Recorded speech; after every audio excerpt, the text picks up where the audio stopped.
Hello friends, നമസ്കാരം. സായരി rice പ്ലസിൻ്റെ മറ്റൊരു economics ക്ലാസ്സിലേക്ക് സ്വാഗതം. അപ്പോൾ നമ്മളിന്ന് public revenue and public expenditure എന്ന പാർട്ടിലേക്ക് പോവുകയാണ്.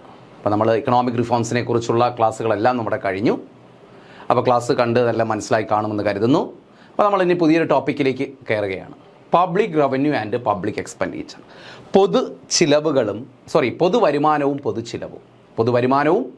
പൊതു ചിലവ്, അതായത് ഗവൺമെൻറ്റിൻ്റെ വരുമാനം, അതാണ് ഉദ്ദേശിക്കുന്നത്. ഗവൺമെൻറ്റിൻ്റെ വരവും ചിലവും, അതാണ് public revenue and public expenditure. Okay, അപ്പോൾ ആ ഭാഗത്തുനിന്ന് നമുക്ക് പ്രീവിയസ് ക്വസ്റ്റ്യൻസ് ഒന്ന് പതിവ് പോലെ നോക്കിയിട്ട് നമുക്ക് നമ്മുടെ ക്ലാസ്സിലേക്ക് പോകാം. ഓക്കെ, എന്താണ് ആദ്യത്തെ ക്വസ്റ്റ്യൻ? നികുതി, പൊതുചിലവ് എന്നിവയുമായി ബന്ധപ്പെട്ട് സമ്പദ് വ്യവസ്ഥയിൽ സ്ഥിരത കൈവരിക്കുന്നുള്ള ഗവൺമെൻറ് നയം അറിയപ്പെടുന്നത് എന്ത്? ഇതാണ് ആദ്യത്തെ ക്വസ്റ്റ്യൻ എന്ന് പറയുന്നത്. ഒരു പ്രീവിയസ് ക്വസ്റ്റ്യൻ ആണിത്. ഓക്കെ, അപ്പോൾ 2025 ലേറ്റസ്റ്റ് ക്വസ്റ്റ്യൻ ആണ്. ഫീമെയിൽ അസിസ്റ്റൻറ്റ് പ്രിസൺ ഓഫീസർ ചോദിച്ച ക്വസ്റ്റ്യൻ ആണ്. ഓപ്ഷൻസ് ഒക്കെ ഒന്ന് വായിച്ചു വയ്ക്കുക. ചിലപ്പോൾ കുറച്ച് ആളുകൾക്കൊക്കെ ആൻസർ അറിയാമായിരിക്കും, ബാക്കിയുള്ളവർക്ക് നമുക്ക് ക്ലാസ് കഴിയുമ്പോൾ ആൻസർ കിട്ടും. ഓക്കെ, അടുത്ത 2025 ചോദിച്ച അടുത്ത ക്വസ്റ്റ്യൻ ആണ്.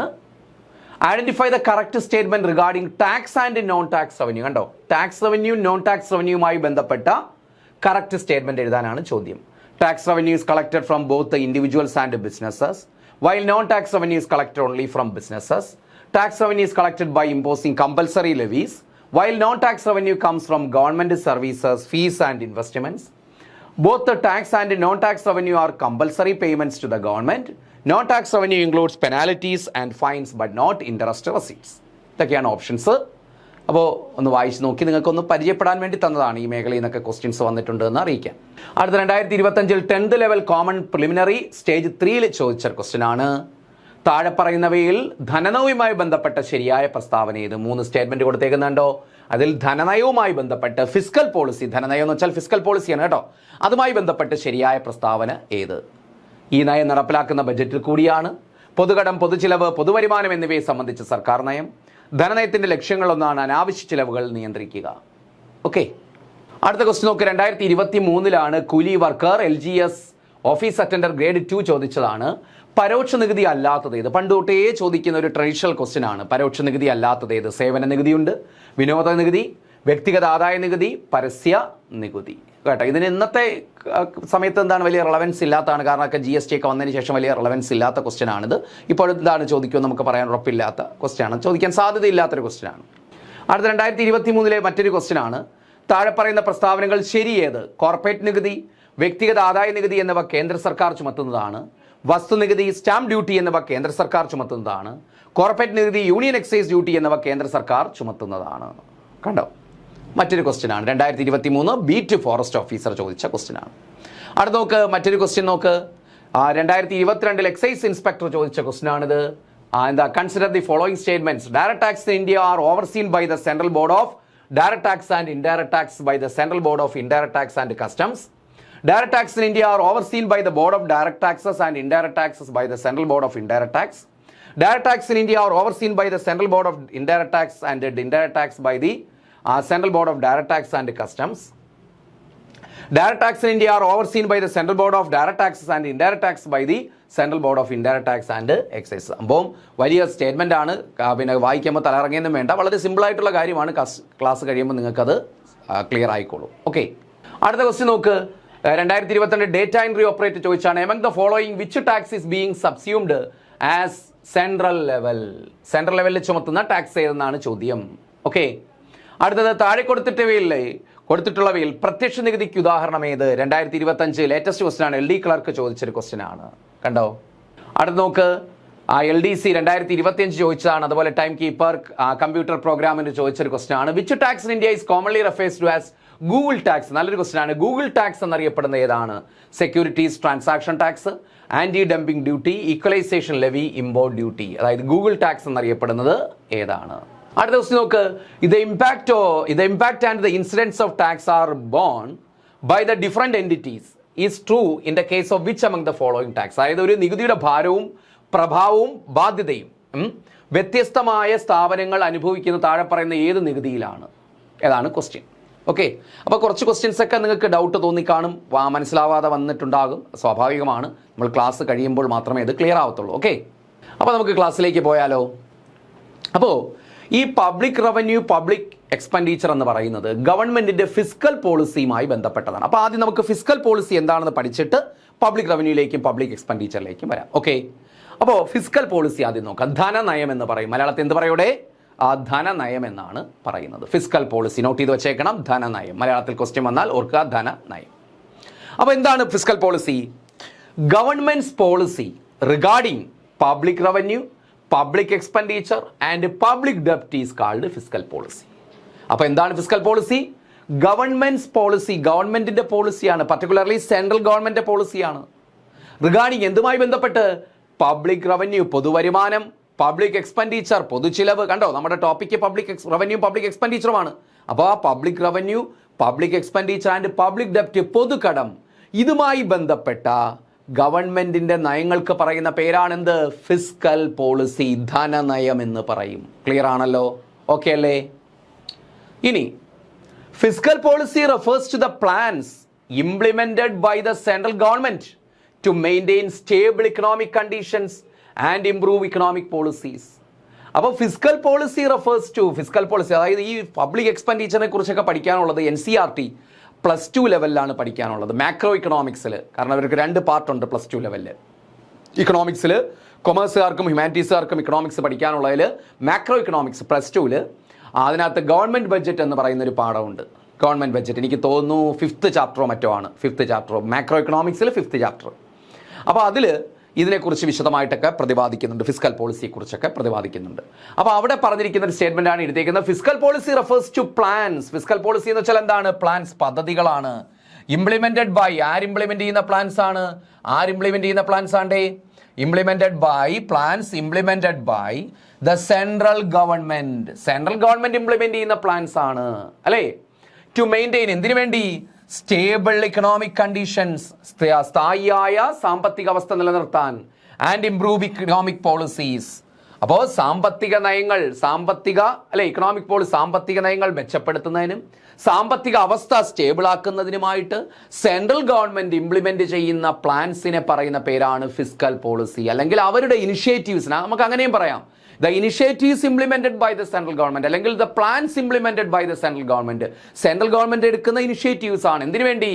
To maintain stable economic conditions, economic conditions stable ആയിട്ട് നിലനിർത്താനും ആൻഡ് ഇംപ്രൂവ് ഇക്കണോമിക് പോളിസി, സാമ്പത്തിക നയങ്ങൾ മെച്ചപ്പെടുത്താനും വേണ്ടി ഗവൺമെന്റ് എടുക്കുന്ന നയങ്ങൾക്ക് പറയുന്ന പേരാണ് fiscal policy.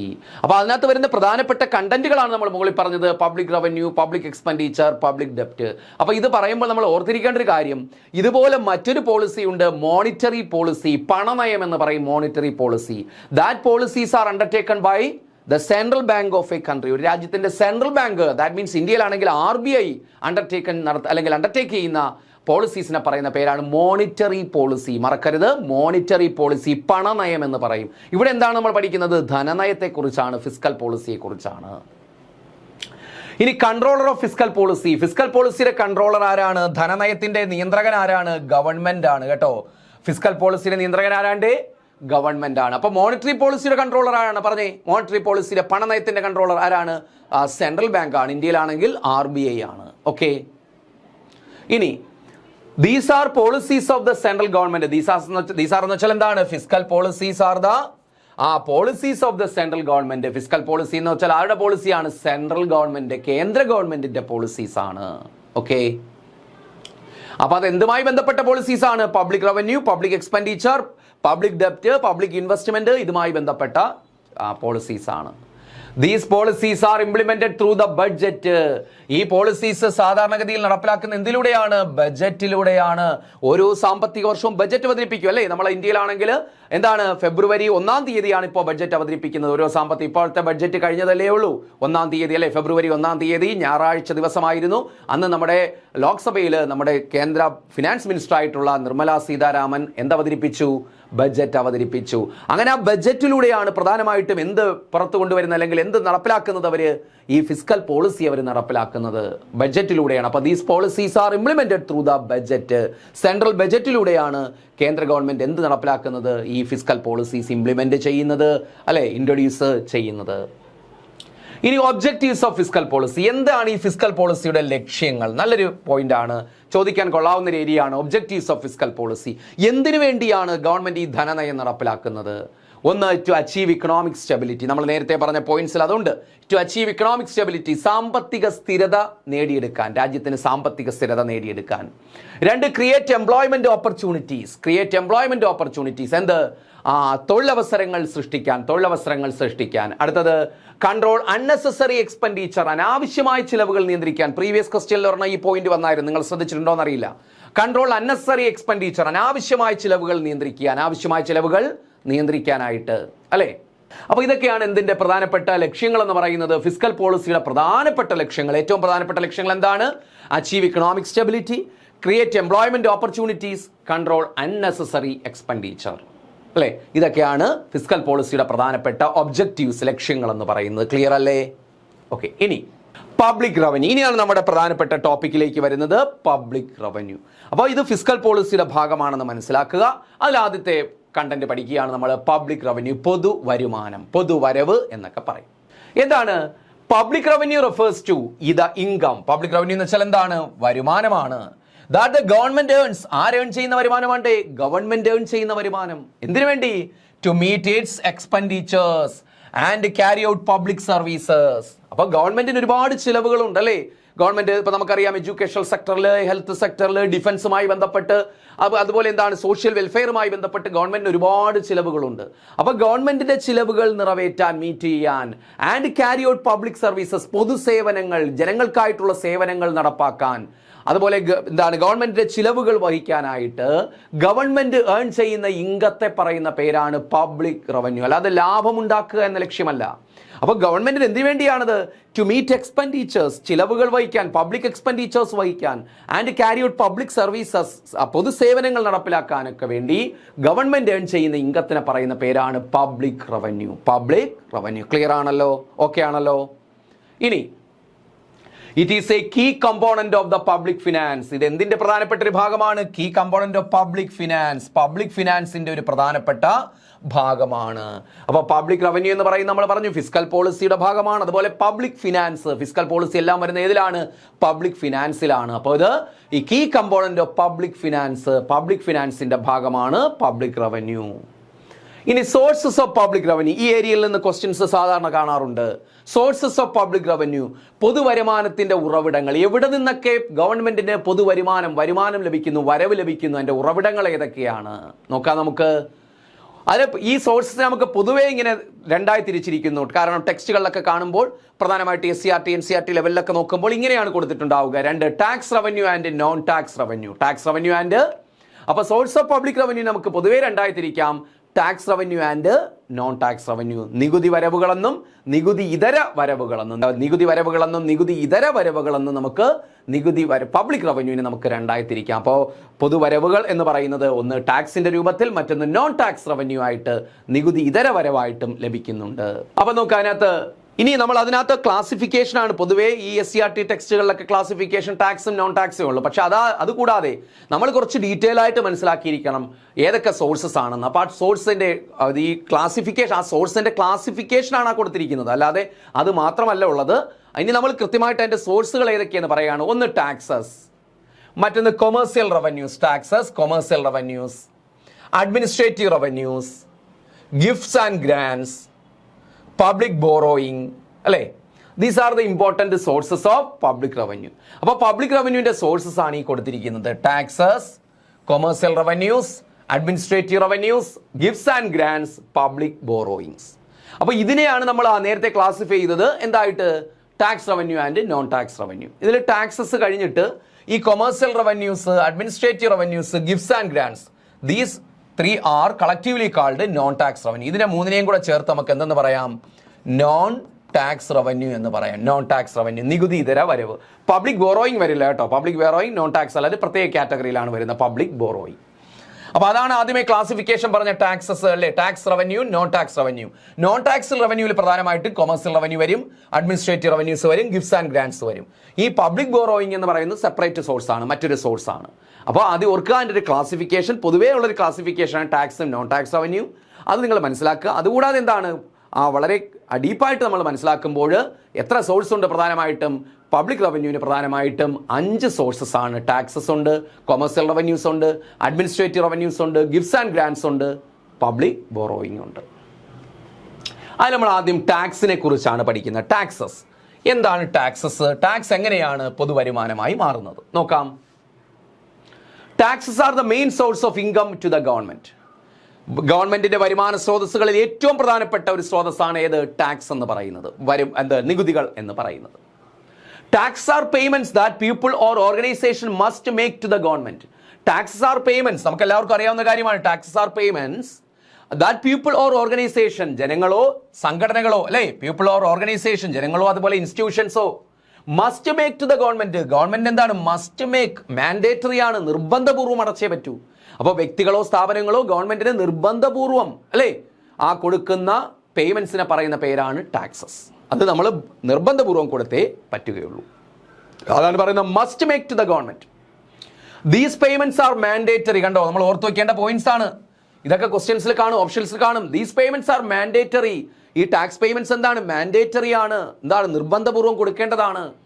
And a person or entity, അല്ലെ വ്യക്തിയോ സ്ഥാപനമോ, paying them usually does not expect to receive something specific in return. അപ്പോൾ അത് നിർബന്ധപൂർവ്വം കൊടുക്കേണ്ടതാണ്.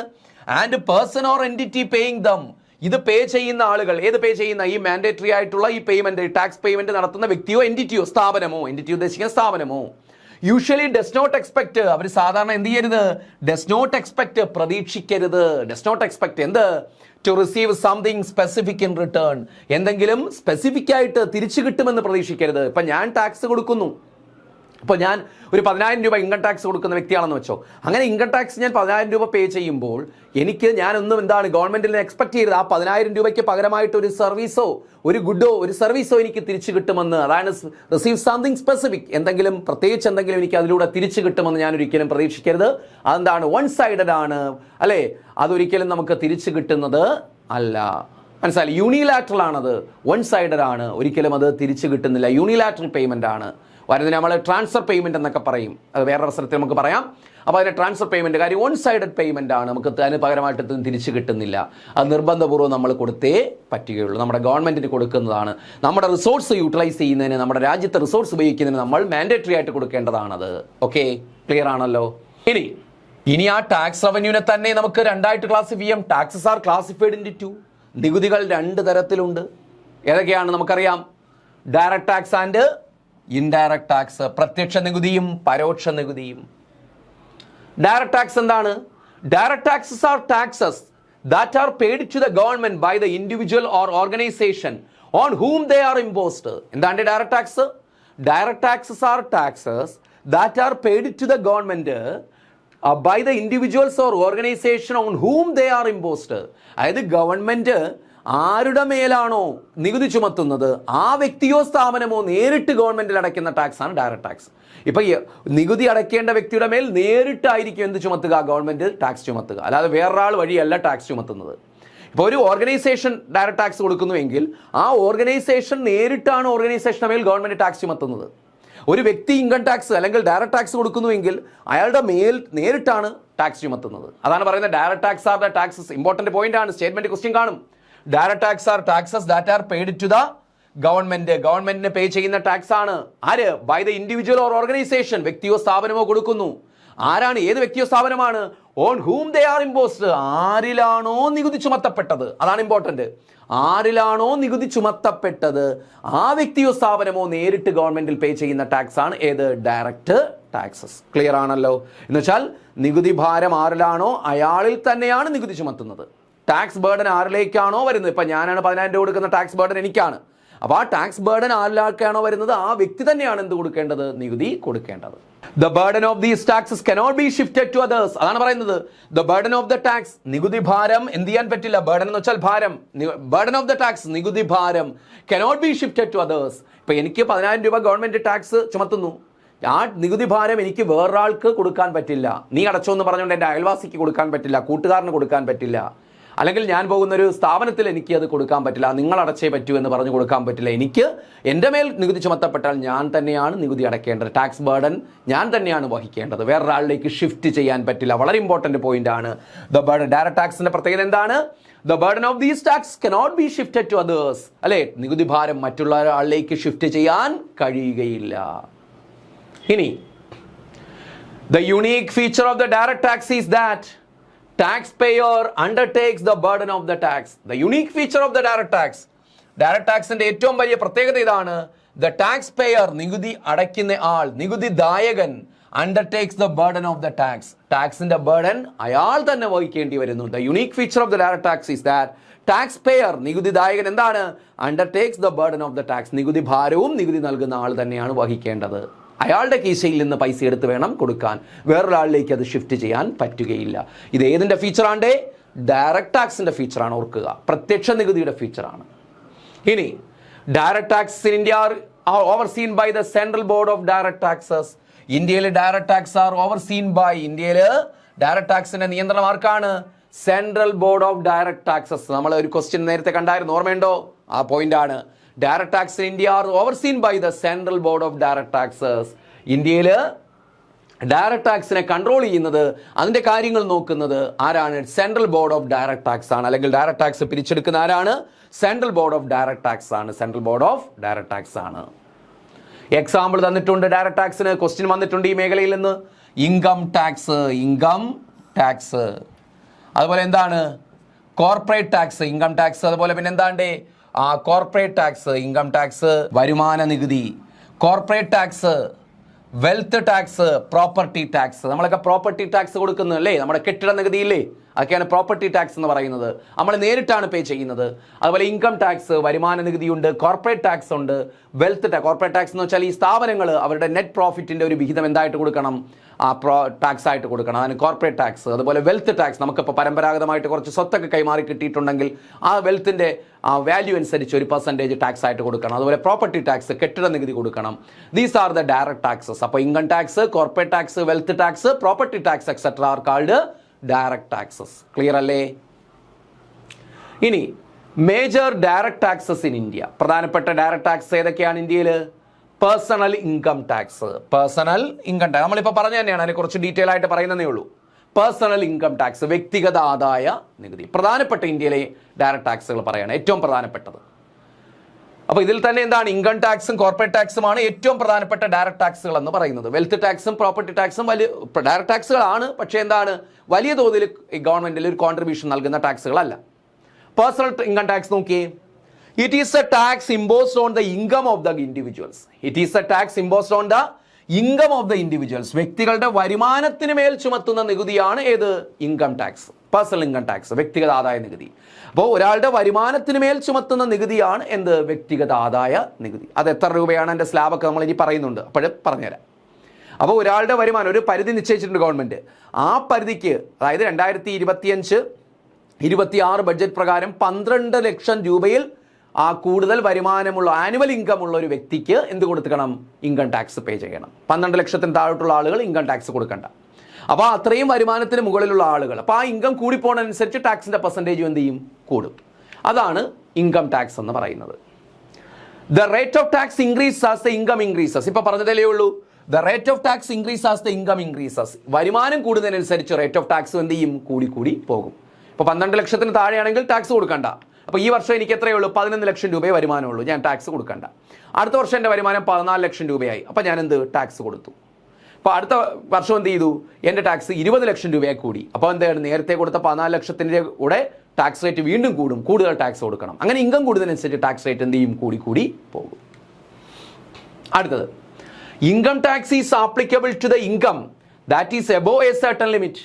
Income tax is applicable to the income that is above a certain limit. ഒരു വരുമാന പരിധിക്ക്, ഒരു നിശ്ചിത വരുമാന പരിധിക്ക് മുകളിലുള്ളവർക്കാണ് എന്ത് കൊടുക്കേണ്ടത്? ഇൻകം ടാക്സ് കൊടുക്കേണ്ടത്, വരുമാന നികുതി. ഞാൻ പറഞ്ഞു ഇപ്പോൾ എത്രയാണ്? 12 ലക്ഷമാണ് ആ ലിമിറ്റ് എന്ന് പറയുന്നത്. Income tax is collected by the central government as per the income tax act 1961. ഇന്ത്യയിൽ ഇൻകം ടാക്സ് കളക്ട് ചെയ്യുന്നത് സെൻട്രൽ ഗവൺമെന്റ് ആണ്. ഓർക്കുക, പോയിന്റ് ആണ്. Income tax is collected by the central government, not the state government. State government അല്ല, പിന്നെ ആരാണ്?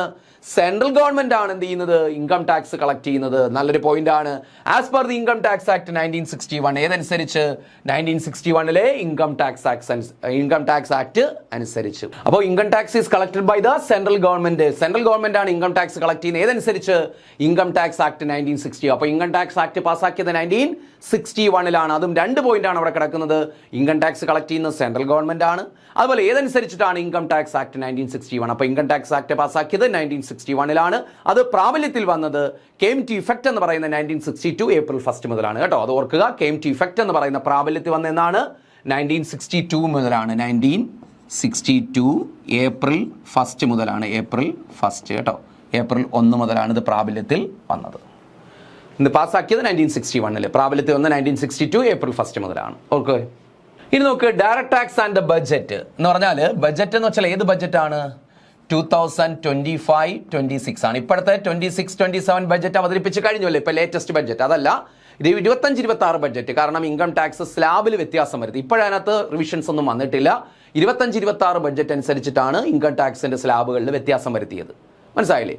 വളരെ എന്താണ് ഒരു റവല്യൂഷണറി ആയിട്ടുള്ള ഒരു പിന്നെ ചേഞ്ച് തന്നെയായിരുന്നു എന്ന് പറയുന്നത് ഇൻകം ടാക്സിൽ കൊണ്ടുവന്ന ഒരു ചേഞ്ച് എന്ന് പറയുന്നത്. ഡയറക്ട് ടാക്സ് പ്രത്യേകിച്ച് ഇൻകം ടാക്സിൽ കൊണ്ടുവന്ന ഒരു ചേഞ്ച്. അത് ഏത് ബഡ്ജറ്റ് പ്രകാരമാണ് ചേഞ്ച് കൊണ്ടുവന്നത്?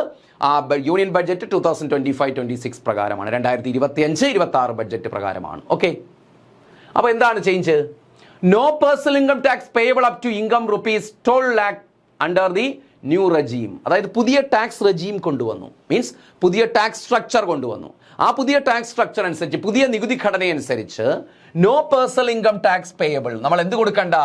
ഒരു നികുതിയും കൊടുക്കണ്ട, ആദായ നികുതിയും കൊടുക്കണ്ട. Up to the income of ₹12 lakh. എത്ര വരെ? 12 ലക്ഷം രൂപ വരെയാണ് നിങ്ങളുടെ വാർഷിക വരുമാനമെങ്കിൽ പുതിയ ടാക്സ് റെജീം അനുസരിച്ച്, പുതിയ ടാക്സ് സ്ട്രക്ചർ അനുസരിച്ച് നിങ്ങൾ എന്ത് പേ ചെയ്യേണ്ട? You should not pay the direct tax, അല്ലെങ്കിൽ you should not pay the personal income tax. 12 ലക്ഷത്തിന് താഴെയാണെങ്കിൽ എന്ന് വെച്ചാൽ 12 ലക്ഷം രൂപ വരെയാണ് വാർഷിക വരുമാനമെങ്കിൽ ടാക്സ് കൊടുക്കേണ്ടത്. അപ്പോൾ ലിമിറ്റ് എത്രയാണ്? 12 lakhs. This limit will be ₹12.7 lakh for salaried taxpayers. എന്നാൽ ഈ ലിമിറ്റ് എന്ന് പറയുന്നത് സാലറീഡ് ടാക്സ് പേയേഴ്സ് ആണെങ്കിൽ, ഈ മന്ത്ലി സാലറി കിട്ടുന്ന ആൾക്കാരുണ്ടല്ലോ, ഇപ്പോൾ പല വരുമാനക്കാരല്ലേ ഈ മന്ത്ലി, പ്രത്യേകിച്ച് ഈ ഗവൺമെന്റ് എംപ്ലോയീസ്, അതുപോലെ മറ്റേതെങ്കിലും ഇൻസ്റ്റിറ്റ്യൂഷൻസിലൊക്കെ വർക്ക് ചെയ്യുന്ന സാലറീഡ് ആയിട്ടുള്ള ആളുകളാണെങ്കിൽ അത് 12.7 lakhs. അവരുടെ ലിമിറ്റ് എന്ന് പറയുന്നത് 12.7 lakhs ആണ്. Due to standard deduction of ₹75,000. അതിനകത്ത് എന്താണ്? ഒരു സ്റ്റാൻഡേർഡ് ഡിഡക്ഷൻ ഉണ്ട് അവർക്ക്. 75,000 രൂപയുടെ ഡിഡക്ഷൻ ഉണ്ട്. സാധാരണക്കാരനാണെങ്കിൽ ഇപ്പോൾ ഒരു ബിസിനസ്സുകാരനോ അല്ലാതെ എന്താണ് ഒരു മറ്റ് വേറെ എന്തെങ്കിലും ഒരു സ്ഥാപനം നടത്തുന്ന ആളോ അങ്ങനെയുള്ള ആളുകളാണെങ്കിൽ എന്താണ് അവരുടെ ഇൻകം 12 ലക്ഷം രൂപയാണ്. 12 ലക്ഷം രൂപയ്ക്ക് മുകളിലാണെങ്കിൽ അവർ ഇൻകം ടാക്സ് കൊടുക്കണം. എന്നാൽ ഒരു സാലറീഡ് പേഴ്സൺ ആണ് എങ്കിൽ, ഒരു സ്ഥാപനത്തിൽ വർക്ക് ചെയ്യുന്നു, അത് പ്രൈവറ്റ് ഫേം ആവട്ടെ അല്ലെങ്കിൽ ഒരു പബ്ലിക് സെക്ടർ ഫേം ആവട്ടെ, അവിടെ വർക്ക് ചെയ്യുന്ന ഒരാൾ സാലറീഡ് പേഴ്സൺ ആണെങ്കിൽ അയാളുടെ ലിമിറ്റ് 12.75 lakhs എന്ന് വെച്ചാൽ 12.75 ലക്ഷത്തിന് മുകളിൽ ആണ് ഈ വരുമാനമെങ്കിൽ എന്ത് കൊടുത്താൽ മതി? ടാക്സ്. അല്ലെങ്കിൽ 12.75 ലക്ഷത്തിന് താഴെ ഒരാൾ എന്ത് കൊടുക്കണ്ട? ഇൻകം ടാക്സ് കൊടുക്കണ്ട. അപ്പോൾ അയാൾക്ക് എത്ര? മറ്റുള്ളവരുമായിട്ട് കമ്പയർ ചെയ്യുമ്പോൾ 75,000 രൂപയുടെ ഒരു സ്റ്റാൻഡേർഡ് ഡിഡക്ഷൻ ഉണ്ട്. അതൊക്കെ ഓർത്തിരിക്കുക. ഇമ്പോർട്ടന്റ് പോയിന്റ്സ് ആണ് ഈ രണ്ടും. ഓക്കെ. സാലറീഡ് പേഴ്സൺസിന്റെ കേസും അതുപോലെ നോർമൽ പേഴ്സൺസിന്റെ കേസും. ക്ലിയർ അല്ലേ? ഇനി the revenue about 1 lakh crore in direct tax will be foregone. The revenue about ₹1 lakh crore in direct tax will be foregone. അതായത് ഇങ്ങനെ ഇൻകം ടാക്സിനകത്ത് ഇൻകം ടാക്സ് സ്ട്രക്ചറിൽ ഒരു ചേഞ്ചസ് കൊണ്ടുവന്നു. നേരത്തെ 7 ലക്ഷമായിരുന്നതാണ് ഇപ്പോൾ എത്രയായിട്ട് 12 ലക്ഷമായിട്ട് ലിമിറ്റ് ഉയർത്തിയത്. നേരത്തെ 7 ലക്ഷത്തിന് മുകളിലുള്ളവർക്ക് എന്ത് കൊടുക്കണമായിരുന്നു? ടാക്സ് കൊടുക്കണം. അതാണ് യൂണിയൻ ബഡ്ജറ്റ് 25-26 എന്ത് ചെയ്തത്? അത് 12 ലക്ഷമായിട്ട് ഉയർത്തിയത്. അപ്പോൾ ഇതിൽ നിന്നൊരു കാര്യം മനസ്സിലാക്കേണ്ടത്, revenue about ₹1 lakh crore in direct tax will be forgone. Government വലിയ നഷ്ടം വരും ഡയറക്ട് ടാക്സിൽ. അങ്ങനെ ഗവൺമെന്റിന് ഏകദേശം എത്ര? 1 lakh crore, 1 ലക്ഷം കോടി രൂപ. 1 ലക്ഷം രൂപയല്ല, 1 ലക്ഷം കോടി രൂപ പ്രത്യക്ഷ നികുതിയായിട്ട് കിട്ടാനുള്ളത് ഫോർഗോൺ ചെയ്യേണ്ടി വരും. മീൻസ് മറക്കേണ്ടി വരും, ഉപേക്ഷിക്കേണ്ടി വരും. എന്ന് വെച്ചാൽ അത്രത്തോളം കുറവ് വന്നു ഗവൺമെന്റിന്റെ വരുമാനത്തിൽ, അത്രത്തോളം കുറവ് വരും. മനസ്സിലായി കാര്യം എന്താണ്? ഇൻകം ടാക്സ് ലിമിറ്റ് കൂട്ടിയതിന്റെ ഫലമായിട്ട് 1 ലക്ഷം കോടി, അതുകൂടെ ആ എമൗണ്ട് കൂടെ ഓർത്തിരിക്കുക. ഏകദേശം അപ്രോക്സിമേറ്റ് ആണ് കേട്ടോ, അപ്രോക്സിമേറ്റ് 1 ലക്ഷം കോടി രൂപ എന്ത് ഗവൺമെന്റിന് ഫോർഗോൺ ചെയ്യേണ്ടി വരും, മറക്കേണ്ടി വരും. കാരണം ലിമിറ്റ് വർദ്ധിപ്പിച്ചു. നേരത്തെ എന്താണ് 7 ആയിരുന്നു, അത് 12 ആക്കിയതിന്റെ ഫലമായിട്ട്. ക്ലിയർ അല്ലേ? റിവൈസ്ഡ് ടാക്സ് റേറ്റ് സ്ട്രക്ചർ ആണ് തരുന്നത്. ഇതാ നോക്ക്, ഇപ്പോഴത്തെ പുതുക്കിയ ടാക്സ് റേറ്റ് സ്ട്രക്ചർ ആണ് തന്നിരിക്കുന്നത്. കണ്ടോ? ഇപ്പം നിലവിലുള്ള ടാക്സ് റേറ്റിൻ്റെ സ്ട്രക്ചർ ഇതാണ്. ഇത് അനുസരിച്ചിട്ടാണ് നമ്മളിപ്പോൾ income tax കൊടുത്തുകൊണ്ടിരിക്കുന്നത്. 0 to 4 lakh rupees നിങ്ങളുടെ വരുമാനം 0 to 4 lakh rupees ആണെങ്കിൽ നിൽ, നിങ്ങൾ ഇൻകം ടാക്സ് കൊടുക്കണ്ട. 4 to 8 lakh rupees 5%, 0 മുതൽ 8 ലക്ഷം വരെയാണെങ്കിൽ 5% ആണ്. 8 to 12 lakhs 10%, നിങ്ങളുടെ മൊത്ത വരുമാനത്തിൻ്റെ 10%. 12 to 16 lakh 15%, 16 to 20 lakhs വരെയാണെങ്കിൽ 20%, വരുമാനത്തിൻ്റെ 20% ടാക്സ്. 20 to 24 ആണെങ്കിൽ 25%, എബവ് 24% ആണെങ്കിൽ 30%, പിന്നെ അനുസരിച്ച് ഇങ്ങനെ കൂടി പോകും. 24 lakhsനാണെങ്കിൽ 30% നിങ്ങൾ എന്ത് കൊടുക്കണം? ഇൻകം ടാക്സ് കൊടുക്കണം. അപ്പോൾ സ്വാഭാവികമായിട്ട് നിങ്ങൾക്കൊരു സംശയം വരും, നമ്മൾ പറഞ്ഞത് ലിമിറ്റ് 12 lakhs അല്ലേ, പിന്നെ എന്തിനാണ് ഈ ഒരു 12 lakhsന് താഴെ ഇങ്ങനെ കൊടുത്തിരിക്കുന്നത്? 0 to 4 lakhs rupees വരെയല്ലേ എന്ത് ടാക്സ് കൊടുക്കേണ്ടാത്തത്? ഇതെന്തിനാണെന്ന് അറിയാമോ? യഥാർത്ഥത്തിൽ 12 lakhsന് മുകളിൽ 12 lakhs വരെ എന്ത് കൊടുക്കണ്ട? ടാക്സ് കൊടുക്കണ്ട, അത് വാസ്തവമാണ്. പക്ഷേ ഇത് കൊടുത്തേക്കുന്നത് മറ്റുള്ളവരെ ഈ 12 lakhsന് മുകളിൽ കണ്ടോ, 12 lakhs കഴിഞ്ഞിട്ട് 12 to 16, 16 to 12 ഇവരുടെ ടാക്സ് കാൽക്കുലേഷൻ നടത്താൻ വേണ്ടി, ഇവരുടെ ടാക്സിൻ്റെ കാൽക്കുലേഷൻ നടത്താൻ വേണ്ടിയാണ് ഇത് കൂടി വച്ചേക്കുന്നത്. എന്ന് വെച്ചാൽ ഈ ടാക്സ് അനുസരിച്ചാണെങ്കിൽ ഇപ്പോൾ ഒരാളുടെ വരുമാനം എന്താ നോക്ക്, 16 to 20 lakhs ആണ്, അയാൾക്ക് 20%. അവരുടെ ടാക്സ് കാൽക്കുലേറ്റ് ചെയ്യുന്നത് എങ്ങനെയാണ്? ഈ 16 തൊട്ട് 20, ഇപ്പോൾ ഒരാളുടെ വരുമാനം എത്രയാണ്? 18 ലക്ഷം രൂപ എന്ന് വെച്ചോ, 18 ലക്ഷം രൂപ. ആ 18 ലക്ഷം രൂപയിൽ അയാൾ എന്ത് കൊടുക്കണ്ട? 18 ലക്ഷം രൂപ ഏൺ ചെയ്യുന്ന ഒരാൾ ടാക്സ് കൊടുക്കണം തീർച്ചയാണ്, കാരണം 12 ലക്ഷത്തിന് മുകളിലാണ്. അപ്പോൾ 18 ലക്ഷം രൂപ വരുമാനമുള്ള ഒരാളുടെ ടാക്സ് കാൽക്കുലേറ്റ് ചെയ്യാനാണ് എന്ത് വെച്ചേക്കുന്നത്? ടാക്സ് സ്ലാബ് വെച്ചിരിക്കുന്നത്. അതാ നോക്ക്, ആ 18 ലക്ഷം രൂപ വരുമാനമുള്ള ആൾക്ക് 0 to 4% ടാക്സ് കൊടുക്കണ്ട. എന്ന് വെച്ചാൽ 4 ലക്ഷത്തിന് മുകളിലാണ് പിന്നെ ടാക്സ് കൂട്ടുന്നത്. മനസ്സിലായില്ലേ? 4 ലക്ഷത്തിന് മുകളിലോട്ടുള്ള എമൗണ്ടിലാണ് പിന്നീട് ടാക്സ് വരുന്നത്. പിടികിട്ടിയോ? അപ്പോൾ പിന്നെ എന്താണ്? 4 to 8, അയാളുടെ പിന്നെ 4 മുതൽ 8 വരെയുള്ള ലക്ഷം രൂപ നോക്കുക, അതിന് 5% ടാക്സ് ചുമത്തും. പിന്നെ 8 to 12 നോക്കും, അതിന് എത്രയാണ്? 10% ചുമത്തും. പിന്നെന്താണ്? 12 to 16 നോക്കും, അതിന് 15% ചുമത്തും. അങ്ങനെ ഇതെല്ലാം കൂടി ആഡ് ചെയ്ത് അതിൻ്റെ ആവറേജ് എടുത്തിട്ടാണ് എന്ത് ചെയ്യുന്നത്? ടാക്സ് ചുമത്തുക. മനസ്സിലായോ? അല്ലാതെ എല്ലാ ഫുൾ എമൗണ്ടിനെയും കൂടെ ഒറ്റ പെർസെൻറ്റേജിലല്ല ചുമത്തുന്നത്. ഇങ്ങനെ ടാക്സ് സ്ട്രക്ചർ ഉണ്ട്. അതിൻ്റെ ഐഡിയ പിടികിട്ടി കാണുമെന്ന് മനസ്സിലാകുന്നു. അപ്പോൾ ഇങ്ങനെ ഈ ബാക്കിയുള്ളവരുടെ 12 ലക്ഷത്തിന് മുകളിലുള്ളവരുടെ ഇൻകം ടാക്സ് കൃത്യമായിട്ട് കാൽക്കുലേറ്റ് ചെയ്യാൻ വേണ്ടിയാണ് ഈ ഒരു സ്ലാബ് വെച്ചിരിക്കുന്നത്. പിടികിട്ടിയോ? അതിനുവേണ്ടിയാണ്. ഇതാണ് 2025-26 ബഡ്ജറ്റ് അനുസരിച്ച് ഇൻകം ടാക്സിൻ്റെ ഒരു സ്ട്രക്ചർ എന്ന് പറയുന്നത്. ഇത് പഠിച്ചിരിക്കണം. ഇപ്പോൾ അടുത്ത സമയത്ത് ഒരു എക്സാമിന് ചോദിച്ചതാണ് 8 to 12 lakh rupeesൻ്റെ ടാക്സ് പെർസെൻറ്റേജ്, ഇൻകം ടാക്സിൻ്റെ പെർസെൻറ്റേജ് എത്രയാണ്? അപ്പോൾ 10%. ഓർത്തിരിക്കുക, എളുപ്പമാണ്. ഇതെന്ന് ഓർത്താൽ മതി. 0 to 4 നിൽ കൊടുക്കണ്ട. 0 to 8 4 കൂടിയല്ലേ പോണത്. 0 to 8 5%. ഇവിടെ കണ്ടോ 5 കൂടി വരുന്നു, ഇവിടെ 4 കൂടി പോകുന്നു. കണ്ടോ 0 to 4 നിൽ, 4 to 8 5%. അടുത്ത എന്താണ്? വീണ്ടും 4 കൂടുന്നു, 8 to 12 10%. ഇവിടെ 5 കൂടി വരുന്നു. കണ്ടോ ഇവിടെ 12 to 16 4 ഇവിടെ ആഡ് ചെയ്യപ്പെടുന്നത്. ഇവിടെ എന്താണ് ആഡ് ചെയ്യപ്പെടുന്നത്? 5 ആണ്. കണ്ടോ ഇവിടെ 5% കൂടി പോകണം. ഇവിടെ എന്താണ്? 4 lakhs കൂടി പോകണം അല്ലേ? 4 lakhs. അപ്പോൾ ഇത് പഠിക്കാൻ എളുപ്പമാണ്. അല്ലാതെ ടേബിൾ കണ്ട് കണ്ണു തള്ളി ഇരിക്കേണ്ട.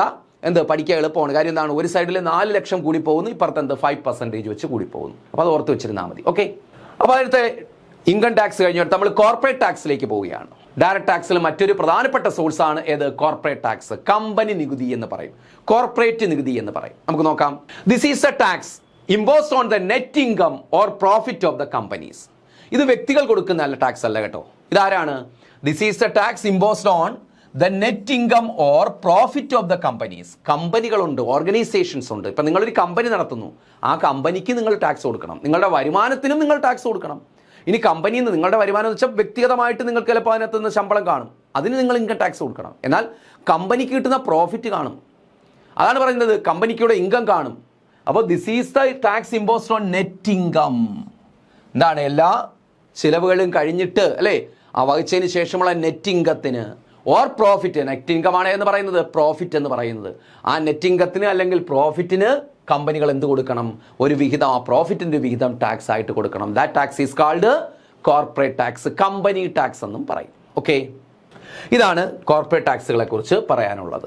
അപ്പോൾ ഇതിനകത്ത് നമ്മൾ വെൽത്ത് ടാക്സും പ്രോപ്പർട്ടി ടാക്സും ഡയറക്ട് ടാക്സിലുണ്ട്. അത് വലിയ ഇമ്പോർട്ടൻസ് ഇല്ലാത്തതുകൊണ്ടാണ് അതിനെക്കുറിച്ച് ഡീറ്റെയിൽസ് പറയാത്തത്. ഓക്കെ, ഇനി നമ്മൾ പോകുന്ന അടുത്ത ടാക്സിലേക്ക് പോവുകയാണ്. ഇൻഡയറക്റ്റ് ടാക്സസ്, പരോക്ഷ നികുതികൾ എന്ന് പറയും. പരോക്ഷ നികുതി നോക്കാം. അപ്പോൾ ടാക്സ് റവന്യൂവിൽ മറ്റൊന്നാണ് പരോക്ഷ നികുതി. എന്താണ്? Indirect tax are taxes that are levied on goods and services rather than on income or profit. അപ്പോൾ നമ്മൾ ഡയറക്റ്റ് ടാക്സ് എന്താണ്? ഇൻകത്തിലും പ്രോഫിറ്റിലും ചുമത്തുന്ന നികുതിയാണ് പ്രധാനമായിട്ടും. ഇവിടെ എന്ത് ഇൻഡയറക്റ്റ് ടാക്സ് എവിടെയാണ്? ടാക്സസ് ദാറ്റ് ആർ ലെവീഡ് എന്ന് വെച്ചാൽ ചുമത്തുന്നു, ഇമ്പോസ് ചെയ്യുന്നു ഓൺ ഗുഡ്സ് ആൻഡ് സർവീസസ്. എവിടെയാണ്? സാധന സേവനങ്ങളിൽ, നമ്മൾ വാങ്ങുന്ന സാധനങ്ങളുടെയും സേവനങ്ങളുടെയും മുകളിൽ ചുമത്തുന്ന ടാക്സ് ആണ് ഇൻഡയറക്റ്റ് ടാക്സസ്. റാദർ ദാൻ, പകരം, ഏതിന് പകരം? Income or profit. ഇൻകത്തിനും പ്രോഫിറ്റിലുമുള്ള ടാക്സിന് പകരം, അല്ലെങ്കിൽ അതല്ല, ആ ടാക്സിന് പകരം എന്ത്? സാധന സേവനങ്ങളിൽ ചുമത്തുന്ന ടാക്സ് ആണ് ഏത്? Indirect tax. അത് ഏതിൽ ചുമത്തുന്ന അല്ല? ഇൻകത്തിലും പ്രോഫിറ്റിലും ചുമത്തുന്ന ടാക്സ് അല്ല ഇൻഡയറക്റ്റ് ടാക്സ്. നോക്ക്, ഇവിടുത്തെ ഏറ്റവും വലിയ പ്രത്യേകത, ഇമ്പോർട്ടന്റ് പോയിന്റ് ആണ്. The burden of the tax can be shifted from one person to another. ഇവിടെ ടാക്സ് ബർഡൻ എന്ത് ചെയ്യുന്നു?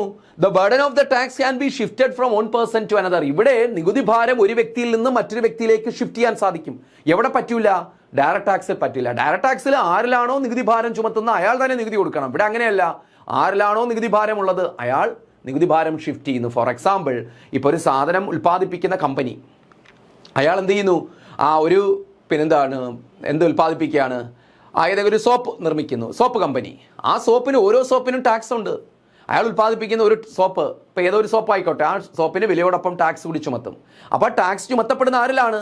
ആ കമ്പനിയുടെ മേലാണ് ടാക്സ് ചുമത്തുന്നത്. ആ ഓരോ യൂണിറ്റ് സാധനം യൂണിറ്റ് ടാക്സ് എന്ന് പറയും. ആ ഓരോ യൂണിറ്റ് സാധനത്തിന് മേലും ടാക്സ് ചുമത്തും. ആ ടാക്സ് ചുമത്തുമ്പോൾ കമ്പനിയാണ് ടാക്സ് കൊടുക്കേണ്ടത്, കാര്യം മാർക്കറ്റിലെത്തി വിൽക്കുന്നതിന്. പക്ഷേ കമ്പനി എന്താണ് ചെയ്യുന്നത്? ആ നികുതി ഭാരം ആരിലേക്ക് കൊണ്ടുവരും? അത് വാങ്ങുന്ന ആളിലേക്ക് കൊണ്ടുവരും. മീൻസ് സാധാരണക്കാരിലേക്ക് ചുമത്തും. അപ്പോൾ സാധാരണക്കാരൻ എന്ത് ചെയ്യും? അത് വിലയോടൊപ്പം ടാക്സ് ആയിട്ട് കൊടുക്കുന്നു. ആ ടാക്സ് കടക്കാരൻ ആരിലേക്ക്? പ്രൊഡ്യൂസർ ആർക്ക് കൊടുക്കുന്നു? ഗവൺമെന്റിന് കൊടുക്കുന്നു. അപ്പോൾ നികുതി ചുമത്തപ്പെടുന്ന ആരിലാണ്? ആ പ്രൊഡ്യൂസറിലാണ്. പക്ഷേ നികുതി അടച്ചതാരാണ്? സാധാരണക്കാരൻ. അപ്പോൾ ടാക്സിന്റെ ഭാരം ആരിലേക്ക് ഷിഫ്റ്റ് ചെയ്യപ്പെട്ടു? സാധാരണക്കാരിലേക്ക് ഷിഫ്റ്റ്. അതാണ് പറഞ്ഞിരിക്കുന്നത്, burden of the tax can be shifted from person to another, one person to another. ഇവിടെ നികുതി ഭാരം ഒരു വ്യക്തിയിൽ നിന്ന് മറ്റൊരു വ്യക്തിയിലേക്ക് ഷിഫ്റ്റ് ചെയ്യാൻ പറ്റും in the case of indirect taxes. Clear അല്ലേ? ഇനി indirect tax in India are overseen by the Central Board of Indirect Tax and Customs. Indirect tax in India, ഇന്ത്യയിൽ indirect tax are overseen by, ആരാണ് ഇത് ഓവർസീൻ ചെയ്യുന്നത്? അല്ലെങ്കിൽ ഇതിന്റെ നിയന്ത്രണം ആർക്കാണ്? ഇൻഡയറക്റ്റ് ടാക്സിന്റെ നിയന്ത്രണം അല്ലെങ്കിൽ ഇത് പിരിക്കുന്ന ആരാണ്? Central board of indirect tax and customs. Indirect tax and customs, indirect tax and customs ആണ് എന്ത് ചെയ്യുന്നത്? ഇന്ത്യയിൽ ഇൻഡയറക്റ്റ് ടാക്സ് ഓവർസീൻ ചെയ്യുന്നത്, അല്ലെങ്കിൽ അതിന്റെ നിയന്ത്രണം എന്ന് പറയുന്നത് ആർക്കാണ്? Central board of indirect tax and കസ്റ്റംസിനാണ് ഇൻഡയറക്റ്റ് ടാക്സിന്റെ നിയന്ത്രണം. ഇൻഡയറക്റ്റ് ടാക്സിന് എക്സാമ്പിൾസ് നോക്ക്. GST, excise duty, customs duty, VAT, sales tax. ഇതിനെ സെയിൽസ് ടാക്സ് ഒക്കെ ഇപ്പോൾ GST ലയിച്ചു. എക്സൈസ് ഡ്യൂട്ടി കുറച്ചേ ഉള്ളൂ. സെൻട്രൽ വാറ്റ്, വാറ്റ് മാത്രമേ ഉള്ളൂ. ഇപ്പോൾ സെൻട്രൽ ഗവൺമെന്റ് ചില കുറച്ച് സാധനങ്ങളിലുള്ള എക്സൈസ് ഡ്യൂട്ടികൾ, ബാക്കിയുള്ള എക്സൈസ് ഡ്യൂട്ടിയൊക്കെ GSTയിലായി. കസ്റ്റംസ് ഡ്യൂട്ടി ഉണ്ട് ഇപ്പോഴും. അതുപോലെ വാറ്റ് ഒക്കെ എന്ത് ചെയ്തു?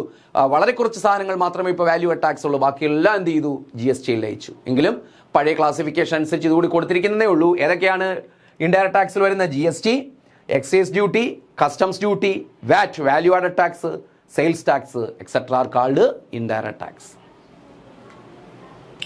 അടുത്ത നോക്ക്, goods and service tax, GST. നമ്മൾ GSTയെ കുറിച്ച് നമ്മൾ കുറച്ച് ഡീറ്റെയിൽ ആയിട്ട് മനസ്സിലാക്കുകയാണ്. GST ഈ ഏരിയയിൽ നിന്ന് നിങ്ങൾ കണ്ടു കാണും, ക്വസ്റ്റ്യൻസിൽ സ്ഥിരം വരാറുണ്ട്. നമ്മളെ PSC എക്സാമുകൾക്ക് സ്ഥിരം ക്വസ്റ്റ്യൻസ് വരാറുണ്ട് GSTയുടെ ഭാഗത്തുനിന്ന്. നോക്കാം, goods and service tax, GST. GST is a comprehensive indirect tax. അല്ലെ, ബൃഹത്തായ ഒരു പരോക്ഷ നികുതിയാണിത്. That replaced multiple central and state tax in India. ഇന്ത്യയിലെ ഓരോ സംസ്ഥാനങ്ങളിലും അല്ലെ സെൻട്രൽ ഗവൺമെന്റിന്റെ ടാക്സ്, സംസ്ഥാനങ്ങൾക്ക് വെവ്വേറെ ടാക്സ്, ഇങ്ങനെ എന്താണ് മൾട്ടിപ്പിൾ ടാക്സ് സ്ട്രക്ചറാണ് ഇന്ത്യയിൽ ഉണ്ടായിരുന്നത്. അതിന് പകരം ആ മൾട്ടിപ്പിൾ സെൻട്രൽ ആൻഡ് സ്റ്റേറ്റ് ടാക്സിന് പകരം എന്ത് ചെയ്തു? ഒരു കോംപ്രിഹെൻസീവ്, ഒരു ബൃഹത്തായ, ഒരു ഏകീകൃതമായ ഒരു ഇൻഡയറക്റ്റ് ടാക്സ് സ്ട്രക്ചർ കൊണ്ടുവന്നു. It is called GST. ഇതിനെയാണ് എന്തെന്ന് പറയുന്നത്? GST. അപ്പോൾ GST എന്താണ്?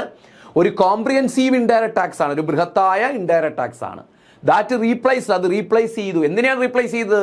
പണ്ടുണ്ടായിരുന്ന multiple central and state tax in India. ഇന്ത്യയിലെ ബഹുമുഖമായിട്ടുള്ള പലതരത്തിലുള്ള സെൻട്രൽ ആൻഡ് സ്റ്റേറ്റ് ടാക്സസിനെ എല്ലാം കൂടി ഏകീകരിച്ചു കൊണ്ടുള്ള വന്ന ടാക്സ് ആണ് ഏത്? ഈ GST എന്ന് പറയുന്നത്. It was implemented to create a single unified market and improve tax compliance. അപ്പോൾ it was implemented, GST was implemented to create a single unified market. ഒരു ഏകീകൃത മാർക്കറ്റ്, ഒരു സിംഗിൾ ഒറ്റ ഏകീകൃത മാർക്കറ്റ്, ഇന്ത്യൻ മാർക്കറ്റ് എന്താക്കുക? ഏകീകൃതമാക്കുക. പല ടാക്സുകൾ, ഡിഫറെന്റ് ടാക്സ് ഒഴിവാക്കി ഒരു രാജ്യം, അല്ലേ tax, one nation one tax എന്ന മുദ്രാവാക്യം ഉയർത്തിക്കൊണ്ടാണ് ഇത് വരുന്നത്. അപ്പോൾ to create a single unified market, ഒരു ഏകീകൃത മാർക്കറ്റ്, ഒറ്റ ഏകീകൃത മാർക്കറ്റ് ക്രിയേറ്റ് ചെയ്യുക. ആൻഡ് ഇംപ്രൂവ് ടാക്സ് കംപ്ലൈൻസ്, നികുതി അടവ് എന്ത് ചെയ്യുക, പ്രോത്സാഹിപ്പിക്കുക. Tax compliance, improve tax compliance എന്ന് വെച്ചാൽ നികുതി അടവ് പ്രോത്സാഹിപ്പിക്കുക, ആളുകൾക്കിടയിൽ വലിയ തോതിൽ നികുതി അടവ് പ്രോത്സാഹിപ്പിക്കുക. അതുപോലെ എന്താണ്, നികുതി വെട്ടിപ്പ് തടയുക എന്ന ഉദ്ദേശവുമായിട്ട് കൊണ്ടുവന്നതാണ് GST. അപ്പോൾ GST എന്താണ്? It was implemented, GST was implemented to create a single unified market and improve tax compliance എന്ന് വെച്ചാൽ നികുതി അടവ് പ്രോത്സാഹിപ്പിക്കുക, അതുപോലെ നികുതി വെട്ടിപ്പ് തടയുക, ഇതിനൊക്കെ വേണ്ടി കൊണ്ടുവന്നതാണ്. ഫർദർ, കൂടാതെ GST eliminates tax on tax. GST എന്ത് ചെയ്യുന്നു? പണ്ടുണ്ടായിരുന്നു ടാക്സ് ഓൺ ടാക്സ്, നികുതിയുടെ മേൽ, ഒരു നികുതിയുടെ മേൽ മറ്റൊരു നികുതി, അതിനെ പറയും കാസ്കേഡിംഗ് ഇഫക്ട്സ് എന്ന് പറയുന്നത്. ഇമ്പോർട്ടന്റ് പോയിന്റ് ആണ് കാസ്കേഡിംഗ് ഇഫക്റ്റ് എന്ന് പറയും. അപ്പോൾ കാസ്കേഡിംഗ് ഇഫക്റ്റ് ഒഴിവാക്കുക, അവോയ്ഡ്സ്. അതിനെ ടാക്സ് ഓൺ ടാക്സ്. നമ്മളിപ്പോൾ ഒരു സാധനത്തിന് മേൽ ടാക്സ് കൊടുക്കുന്നു, വീണ്ടും എന്താണ്, ആ ടാക്സ് കൊടുത്തതിൻ്റെ വീണ്ടും മേൽ തന്നെ വീണ്ടും നമ്മൾ എന്ത് ചെയ്യേണ്ടി വരും? ടാക്സ് ചുമത്തേണ്ടി വരും, ടാക്സ് കൊടുക്കേണ്ടി വരും. ആ ഒരു ഇതിനെ പറയുന്ന പേരാണ് കാസ്കേഡിംഗ് ഇഫക്റ്റ് എന്ന് പറയും. ആ കാസ്കേഡിംഗ് ഇഫക്റ്റ് ഒഴിവാക്കുക എന്ന ഉദ്ദേശം കൂടി ഏതിനുണ്ട്? GST. അപ്പോൾ പഴയ ടാക്സിന്, ഈ വാല്യൂ ആഡഡ് ടാക്സിലൊക്കെ എന്തുണ്ട്? ഈ പറയുന്ന ടാക്സ് ഓൺ ടാക്സ് ഉണ്ട്. നമ്മൾ ഒരു വട്ടം ടാക്സ് കൊടുത്തു, വീണ്ടും അതിന് മേൽ എന്ത് ചെയ്യേണ്ടി വരും? വീണ്ടും ടാക്സ് കൊടുക്കേണ്ടി വരും. അപ്പോൾ അത് ഒഴിവാക്കുക, അതിനാണ് കാസ്കേഡിംഗ് ഇഫക്റ്റ് എന്ന് പറയുന്നത്. കാസ്കേഡിംഗ് ഇഫക്റ്റ്, ആ കാസ്കേഡിംഗ് ഇഫക്റ്റ് ഒഴിവാക്കുക എന്ന ഉദ്ദേശം കൂടി ഏതിനുണ്ട്? GSTക്ക്. അപ്പോൾ GST ഓർക്കുക, ഇമ്പോർട്ടന്റ് പോയിന്റ് ആണ്. GST അവോയ്ഡ്സ് എന്താണ്, അല്ലെങ്കിൽ GST eliminates tax on tax, അല്ലെങ്കിൽ നമുക്ക് ഇങ്ങനെ പറയാം, GST eliminates cascading effect. Cascading effect എന്ന് വെച്ചാൽ ടാക്സ് ഓൺ ടാക്സ്. ഒരു വട്ടം ടാക്സ് കൊടുത്തു, അതിനുമേൽ വീണ്ടും ടാക്സ് കൊടുക്കും. ടാക്സ് കൊടുത്ത ഇംഗത്തിന് മേൽ അല്ലെങ്കിൽ സാധനത്തിന് മേൽ വീണ്ടും ടാക്സ് കൊടുക്കേണ്ട ഒരവസ്ഥ ഉണ്ടാകുന്നു. അതാണ് കാസ്കേഡിംഗ് ഇഫക്റ്റ് എന്ന് പറയുന്നത്. കാരണം ടാക്സ് ഇപ്പോൾ ഉൽപ്പാദകൻ റോ മെറ്റീരിയൽസിന് ടാക്സ് കൊടുത്തിട്ടാണ് എന്ത് ചെയ്യുന്നത്? സാധനം ഉൽപ്പാദിപ്പിക്കുന്നത്.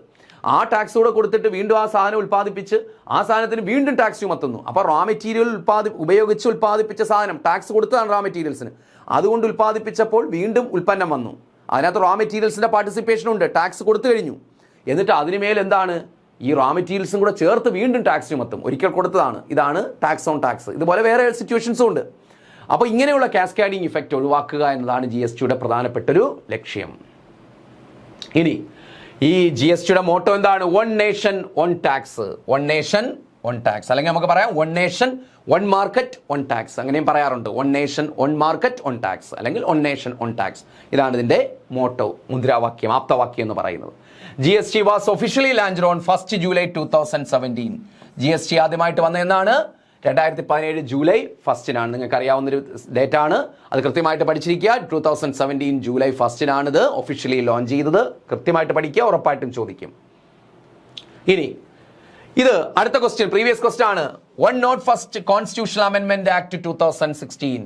ഈ 2017 ജൂലൈ 1 മുതലാണ് GST പ്രാബല്യത്തിൽ വന്നത്. ഇത് ഏതനുസരിച്ചിട്ടാണ് വരുന്നത്? നമ്മുടെ ഇന്ത്യൻ ഭരണഘടനയുടെ 2016 101 ഭരണഘടനാ ഭേദഗതിയിലൂടെയാണ്. 101 ഭരണഘടനാ ഭേദഗതി ഓർത്തിരിക്കുക. 101 ഓർത്തിരിക്കുക, എളുപ്പമുണ്ട്. 101 ഭരണഘടനാ ഭേദഗതിയിലൂടെ 2016 GST നമ്മൾ കൊണ്ടുവരുന്നത്. ഇപ്പോൾ GST വന്ന കോൺസ്റ്റിറ്റ്യൂഷണൽ അമെൻമെന്റ് സ്ഥിരം ക്വസ്റ്റ്യൻ ആണ്. ഏത്? 101 ആണ്, 101 കോൺസ്റ്റിറ്റ്യൂഷണൽ അമെൻമെന്റ് ആണ്. എന്നാണിത് കൊണ്ടുവന്നത്? 2016. ഇമ്പോർട്ടൻ്റ് ആണ്, ഓർത്തിരിക്കുക.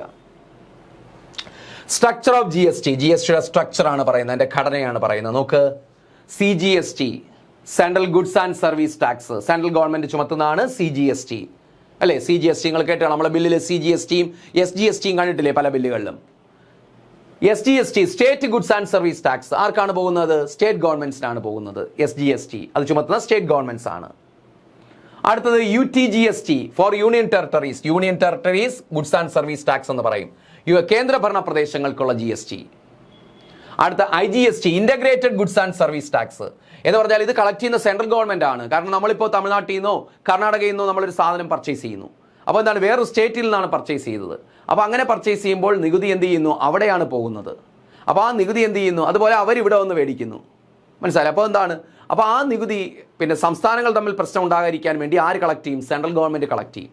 അപ്പോൾ അത് സംസ്ഥാനങ്ങൾ തമ്മിലുള്ള ഇടപാടുകൾ, ഒരു സംസ്ഥാനത്തുള്ള ആളുകൾ മറ്റു സംസ്ഥാനത്ത് മേടിക്കുന്നു. അപ്പോൾ ടാക്സിന്റെ കൈമാറ്റം നടക്കണം.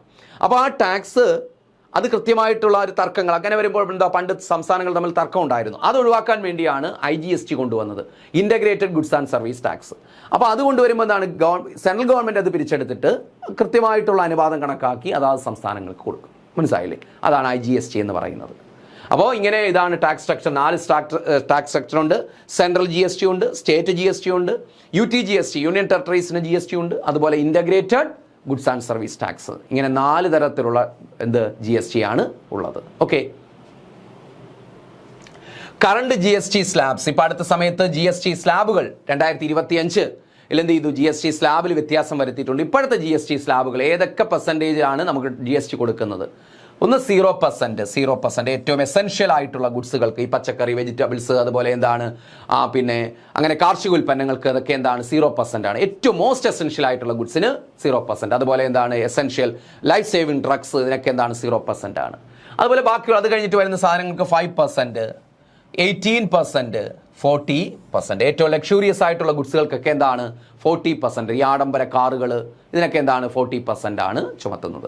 ഇപ്പോൾ ഇതാണ് കറണ്ട് GST സ്ലാബുകൾ. ഇമ്പോർട്ടൻ്റ് ആണ്. 0%, 5%, 18%, 40%. നേരത്തെ ആണെങ്കിൽ 12%ഉം 28% ഉണ്ടായിരുന്നു. അതാണ് എന്ത് ചെയ്തത്? ഇപ്പോൾ എടുത്തു കളഞ്ഞത്. 12% ഉണ്ടായിരുന്നു, 28%. അത് മാറ്റിയിട്ടാണ് ഇത് വന്നത്. എന്താണ് 0%, 5%, 18%, 40%. നേരത്തെ എന്താണ് 12%, 28% അതിനകത്ത് ഉണ്ടായിരുന്നു. അത് രണ്ടും കൂടി ഒഴിവാക്കി, അത് രണ്ടും കൂടെ ലയിപ്പിച്ചിട്ടാണ് എന്ത് ചെയ്ത് 18% കൊണ്ടുവന്നത്. അതുപോലെ 40%. അപ്പോൾ അതുകൊണ്ടാണ് നിങ്ങൾ കണ്ടു കാണുന്നത് എന്താണ് ഈ കാറുകളുടെയൊക്കെ വില കുറഞ്ഞു അല്ലേ? പരസ്യം കാണിക്കുന്നുണ്ടല്ലേ? കാറുകളുടെയൊക്കെ വില കുറഞ്ഞു GST കുറച്ചതിൻ്റെ ഫലമായിട്ട്. അത് കാരണം 28% ആയിരുന്നു, ഇപ്പോൾ അത്ര 18%. അതുകൊണ്ടാണ് കാറുകൾക്കൊക്കെ 28% ആയിരുന്നു, അത് 18% കുറച്ചു. അപ്പോൾ എന്താണ് വലിയ ടാക്സിൻ്റെ കുറവ് വന്നു, അതുകൊണ്ട് വിലയും കുറഞ്ഞു. അപ്പോൾ കറണ്ട് ഇപ്പോഴത്തെ GST സ്ലാബ് 0%, 5%, 18%, 40%. ഒഴിവാക്കിയ GST സ്ലാബുകൾ കൂടി ഓർത്തിരിക്കുക, 12%ഉം 28%. ഓക്കെ, അപ്പോൾ ഇതാണ് ടാക്സ് റവന്യൂവിനെ കുറിച്ച് നമ്മൾ പറഞ്ഞത്. അപ്പോൾ ഓർക്കുക, പബ്ലിക് റവന്യൂവിൻ്റെ സോഴ്സസിലെ ടാക്സ് റവന്യൂ ആണ് നമ്മൾ പറഞ്ഞത്. ഇനി നമ്മൾ പോകുന്നു നോൺ ടാക്സ് റവന്യൂ, നികുതി ഇതര വരവുകളിലേക്ക് പോകുന്നു. നോക്ക്, non tax revenue is income that the government earns from sources other than through the taxes. നികുതിയിലൂടെ അല്ലാതെ ഗവൺമെന്റിന് കിട്ടുന്ന വരുമാന സ്രോതസ്സുകൾക്ക് പറയുന്ന പേരാണ് നോൺ ടാക്സ് റവന്യൂ. നികുതിയിലൂടെ അല്ലാതെ ഗവൺമെന്റിന് കിട്ടുന്ന സോഴ്സ് ഓഫ് ഇൻകത്തിന് പറയുന്ന പേരാണ് നോൺ ടാക്സ് റവന്യൂ. നോക്ക്, this includes earning from dividends from investments in public sector undertakings, interest on loans and fees for various services provided. Important ആണ് ഈ പോയിന്റ്. അപ്പോൾ എന്താ ഇവിടെ പറയുന്നത്? ദിസ് ഇൻക്ലൂഡ്സ്, അതായത് non tax revenue includes earnings from dividends from investment in public sector undertakings, PSUs. അതായത് PSUs പൊതുമേഖലാ സ്ഥാപനങ്ങളിൽ ഗവൺമെന്റിന്റെ ഇൻവെസ്റ്റ്മെന്റ് ആണല്ലോ ഉള്ളത്. അപ്പോൾ ആ പൊതുമേഖലാ സ്ഥാപനങ്ങളിൽ ഗവൺമെന്റിന്റെ ഇൻവെസ്റ്റ്മെന്റ് ഡിവിഡൻഡ് കിട്ടും, ലാഭവിഹിതം കിട്ടും. ഡിവിഡൻഡ്, ലാഭവിഹിതം, അത് ഏതിന്റെ ഭാഗമാണ്? നോൺ ടാക്സ് റവന്യൂ ആണ്. അതുപോലെ ഇൻട്രസ്റ്റ് ഓൺ ലോൺസ്, ഗവൺമെന്റ് മറ്റ് രാജ്യങ്ങൾക്ക്, സംസ്ഥാനങ്ങൾക്ക് ലോൺ കൊടുത്തിട്ടുണ്ടാകും, അതിന് ഇൻട്രസ്റ്റ് കിട്ടും, പലിശ കിട്ടും, അത് നോൺ ടാക്സ് റവന്യൂ ആണ്.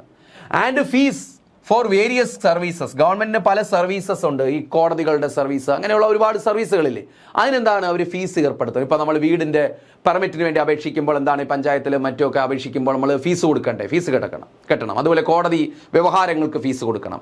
അപ്പോൾ ഇതാണ് ഗവൺമെന്റ് നൽകുന്ന ചില സേവനങ്ങൾക്ക് എന്ത് ഫീസ് കൊടുക്കണം.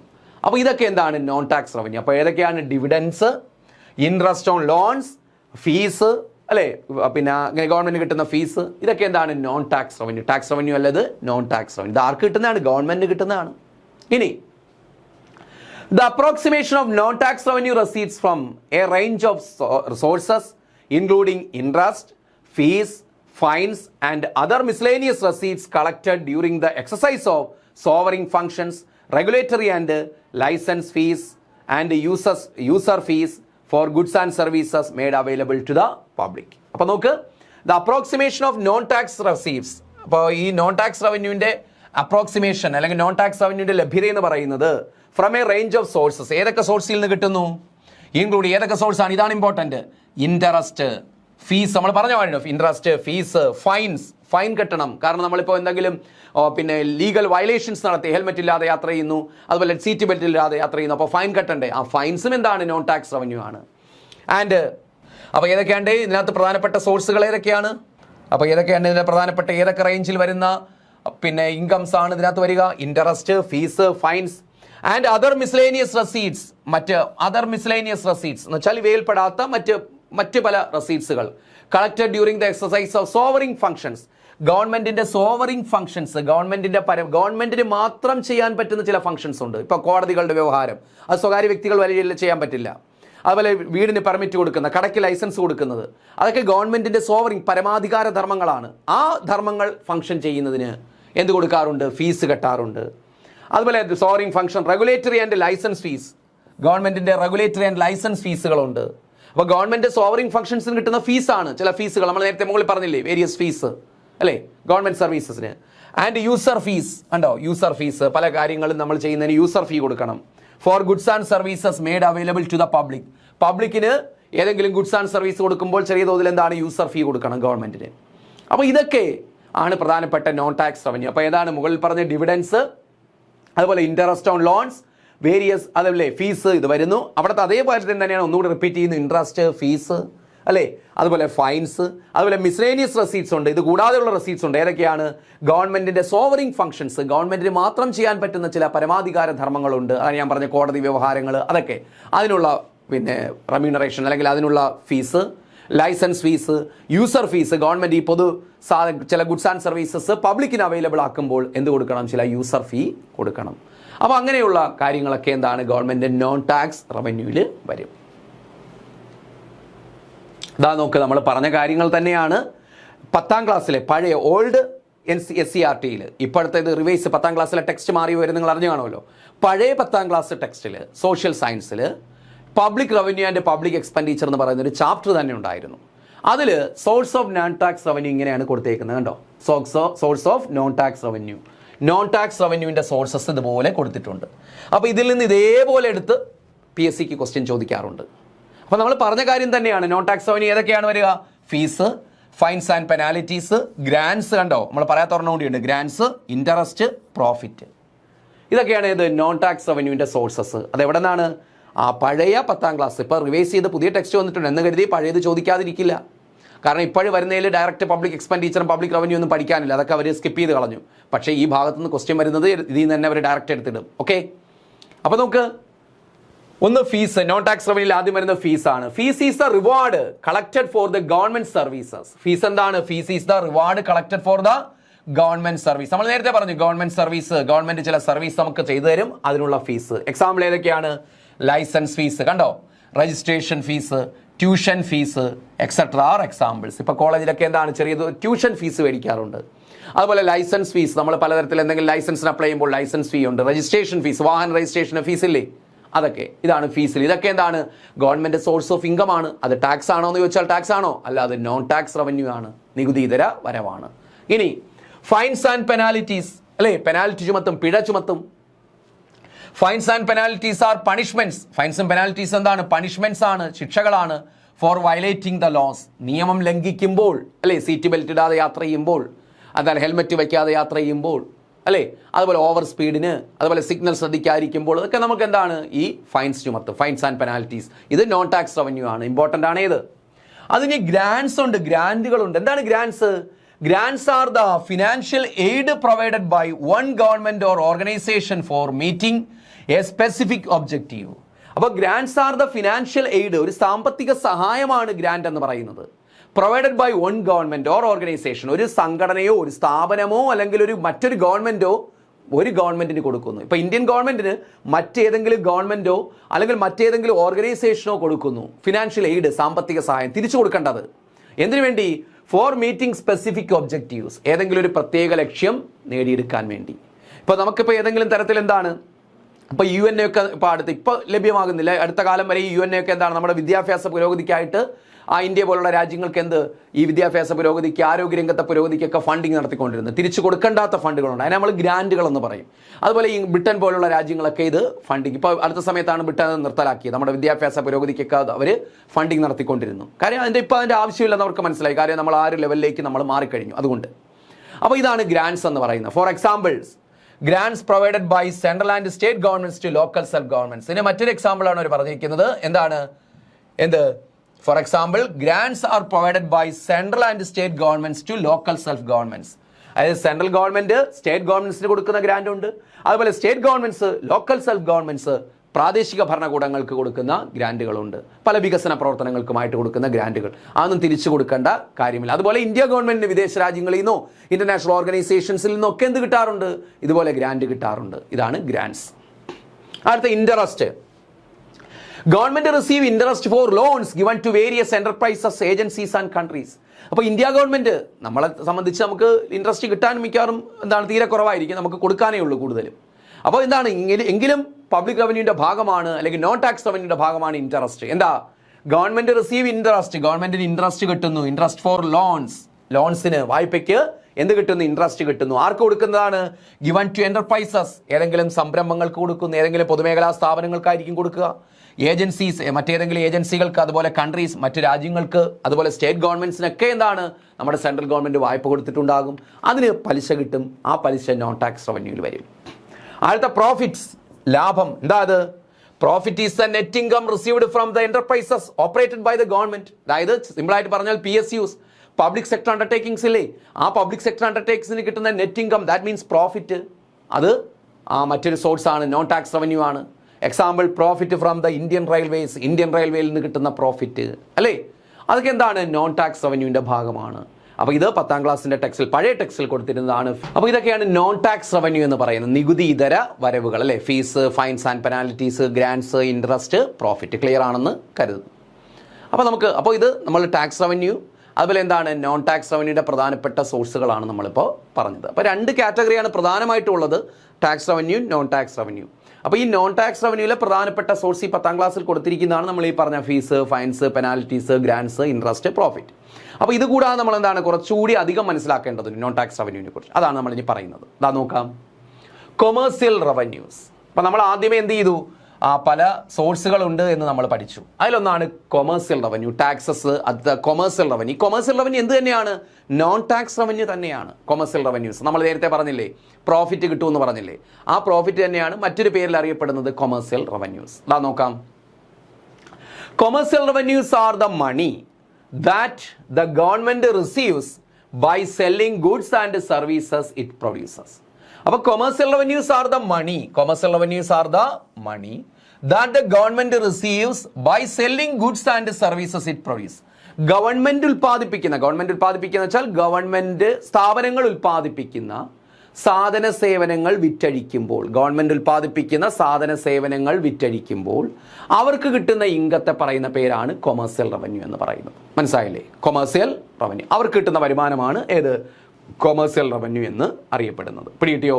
അപ്പോൾ commercial revenue are the money that the government receives by selling goods and services. ഇപ്പോൾ പൊതുമേഖലാ സ്ഥാപനങ്ങൾ സാധനങ്ങൾ വിറ്റ്, ഇന്ത്യൻ റെയിൽവേ, അവരുടെ സേവനങ്ങൾ കിട്ടുന്ന വരവ്, ഇതൊക്കെയാണ് കൊമേഴ്സ്യൽ റവന്യൂസ് എന്ന് പറയുന്നത്. ക്ലിയർ ആണല്ലോ? അത് നോൺ ടാക്സ് റവന്യൂ തന്നെയാണ്, പക്ഷേ കൊമേഴ്സ്യൽ റവന്യൂ എന്ന പേരിൽ അത് അറിയപ്പെടുന്നുണ്ട്. ഓക്കെ, അതുകൊണ്ടാണ് സോഴ്സ് ആയിട്ട് നമ്മൾ ഉൾപ്പെടുത്തിയത്. Example, revenue from postal service, നമ്മുടെ പോസ്റ്റൽ സർവീസ് ഉണ്ടല്ലോ, അവിടെ നിന്ന് കിട്ടുന്ന റവന്യൂ. ടോൾസ്, നമ്മൾ റോഡുകളിൽ ടോൾ കൊടുക്കത്തില്ലേ, ആ ടോൾസ്. ഇൻട്രസ്റ്റ് ഓൺ ലോൺസ്, കണ്ടോ നേരത്തെ വന്നില്ലേ, interest on loans non tax revenue ആയിട്ടാണ് പൊതുവിൽ പറഞ്ഞത്, പക്ഷേ interest on loans non tax revenue ആണ്. അതിനോടൊപ്പം എന്താണത്? കൊമേഴ്സ്യൽ റവന്യൂ കൂടിയാണ്. മനസ്സിലാക്കുക, വാണിജ്യ വരുമാനമാണ്, വാണിജ്യ വരുമാനം. ഇലക്ട്രിസിറ്റി ഡിസ്ട്രിബ്യൂഷൻ, ഗവൺമെന്റ് സ്ഥാപനങ്ങൾക്ക് ഈ പവർ പ്ലാന്റുകളില്ലേ, പവർ പ്ലാന്റുകൾക്ക് അവരുടെ ഇലക്ട്രിസിറ്റി വിൽക്കുമ്പോൾ കിട്ടുന്ന വരവ്. റെയിൽവേ സർവീസ്, റെയിൽവേ സർവീസിന്റെ വരവ്. ലിക്വർ സെയിൽസ് അല്ലെ, ലിക്വർ ഷോപ്പുകളുണ്ട് നമുക്കറിയാം. Producing things like steel, oil അല്ലെ, ഈ സ്റ്റീലിന്റെ ഉൽപ്പാദനത്തിൽ നിന്ന്, ഓയിലിന്റെ ഉൽപ്പാദനത്തിൽ നിന്ന് കിട്ടുന്ന വരവുകൾ, ഇതൊക്കെ എന്താണ്? കൊമേഴ്സ്യൽ റവന്യൂസ് ആണ്, വാണിജ്യ വരവുകളാണ്. ക്ലിയർ ആണല്ലോ? ഇനി അഡ്മിനിസ്ട്രേറ്റീവ് റവന്യൂ ഉണ്ട്. എന്താണ് ഈ അഡ്മിനിസ്ട്രേറ്റീവ് റവന്യൂ? ഇതാ നോക്കാം, അതും നോൺ ടാക്സ് റവന്യൂ തന്നെയാണ്, നമ്മൾ നേരത്തെ പറഞ്ഞിട്ടുള്ളതിൽ വരുന്നത് തന്നെയാണ്. Administrative revenue refers to non tax revenue. കണ്ടോ, നോൺ ടാക്സ് റവന്യൂ ആണ്. Earned by the government through the exercise of it sovereign functions. കണ്ടോ, ഗവൺമെന്റ് അവരുടെ സോവറിംഗ് ഫംഗ്ഷൻസ്, ഗവൺമെന്റ് അവരുടെ പരമാധികാര ധർമ്മങ്ങൾ നിർവഹിക്കുമ്പോൾ, ഗവൺമെന്റിന് മാത്രം രാജ്യത്ത് നിർവഹിക്കാൻ കഴിയുന്ന ചില ധർമ്മങ്ങളുണ്ട്. അതാണ് ഞാൻ നേരത്തെ പറഞ്ഞ ഈ ലൈസൻസ് ഇഷ്യൂ ചെയ്യുക അല്ലേ, അതുപോലെ കോടതി വ്യവഹാരങ്ങൾ, ഇത് ഒരു ഗവൺമെന്റ് മാത്രം ചെയ്യാവുന്നതാണ്. അപ്പോൾ ഗവൺമെന്റിന്റെ സോവറിംഗ് ഫംഗ്ഷൻസ് എക്സസൈസ് ചെയ്യുന്നു, മീൻസ് നടപ്പാക്കുന്നു, അതിലൂടെ കിട്ടുന്ന റവന്യൂ ആണ്. Typically without direct exchange of goods or services. ഏത് കൂടാതെ? Without any direct exchange of goods or service, നേരിട്ട് സാധനമോ സേവനങ്ങളോ കൊടുത്തിട്ട് കിട്ടുന്ന വരവല്ല അത്. ഗവൺമെന്റിന്റെ ചില പരമാധികാര ധർമ്മങ്ങളുണ്ട്, അത് നിർവഹിക്കുമ്പോൾ അതിനുവേണ്ടി നമ്മൾ എന്ത് ചെയ്യുന്നു? ഗവൺമെന്റിനെ സമീപിക്കുന്നു. അപ്പോൾ ലൈസൻസിന് വേണ്ടി നമ്മൾ സമീപിക്കുന്നു. അപ്പോൾ ലൈസൻസ് ഇഷ്യൂ ചെയ്യണമെങ്കിൽ എന്തൊരു ഫീസ് നൽകണം.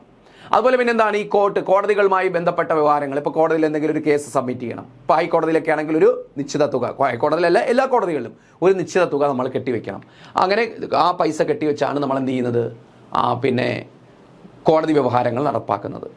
അപ്പോൾ അങ്ങനെയുള്ള ഗവൺമെൻറ്റിൻ്റെ സോവറിംഗ് ഫങ്ഷൻസ് അല്ലെങ്കിൽ ഗവൺമെൻറ്റിൻ്റെ അഡ്മിനിസ്ട്രേറ്റീവ് ഭരണപരമായിട്ടുള്ള ഫങ്ഷൻസ് നിർവഹിക്കുന്നതിന് അല്ലെങ്കിൽ ഫങ്ഷൻസിന് നമുക്ക് ആവശ്യം വരുമ്പോൾ നമ്മൾ എന്താണ് ചെറിയൊരു എമൗണ്ട് അല്ലെങ്കിൽ ഒരു തുക കൊടുക്കണം. അത് ഗവൺമെൻറ്റിൻ്റെ വരുമാനമാണ്. അതിന് അഡ്മിനിസ്ട്രേറ്റീവ് റവന്യൂ എന്ന് പറയാം. അപ്പോൾ ഒന്നുകൂടെ പറയാം, administrative revenue refers to non tax revenue earned by the government through the exercise it sovereign functions. ഓർത്തിരിക്കുക ആ പോയിന്റ്, ഗവൺമെന്റിന്റെ പരമാധികാര ധർമ്മങ്ങൾ നിർവഹിക്കുന്നതിലൂടെ കിട്ടുന്നതാണ്. ടിപ്പിക്കലി പ്രത്യേകിച്ച് without any direct exchange of goods or service, എന്തുകൂടാതെയാണ് നേരിട്ട് ഗുഡ്സോ സർവീസോ എക്സ്ചേഞ്ച് ചെയ്യാതെ കിട്ടുന്നതാണിത്.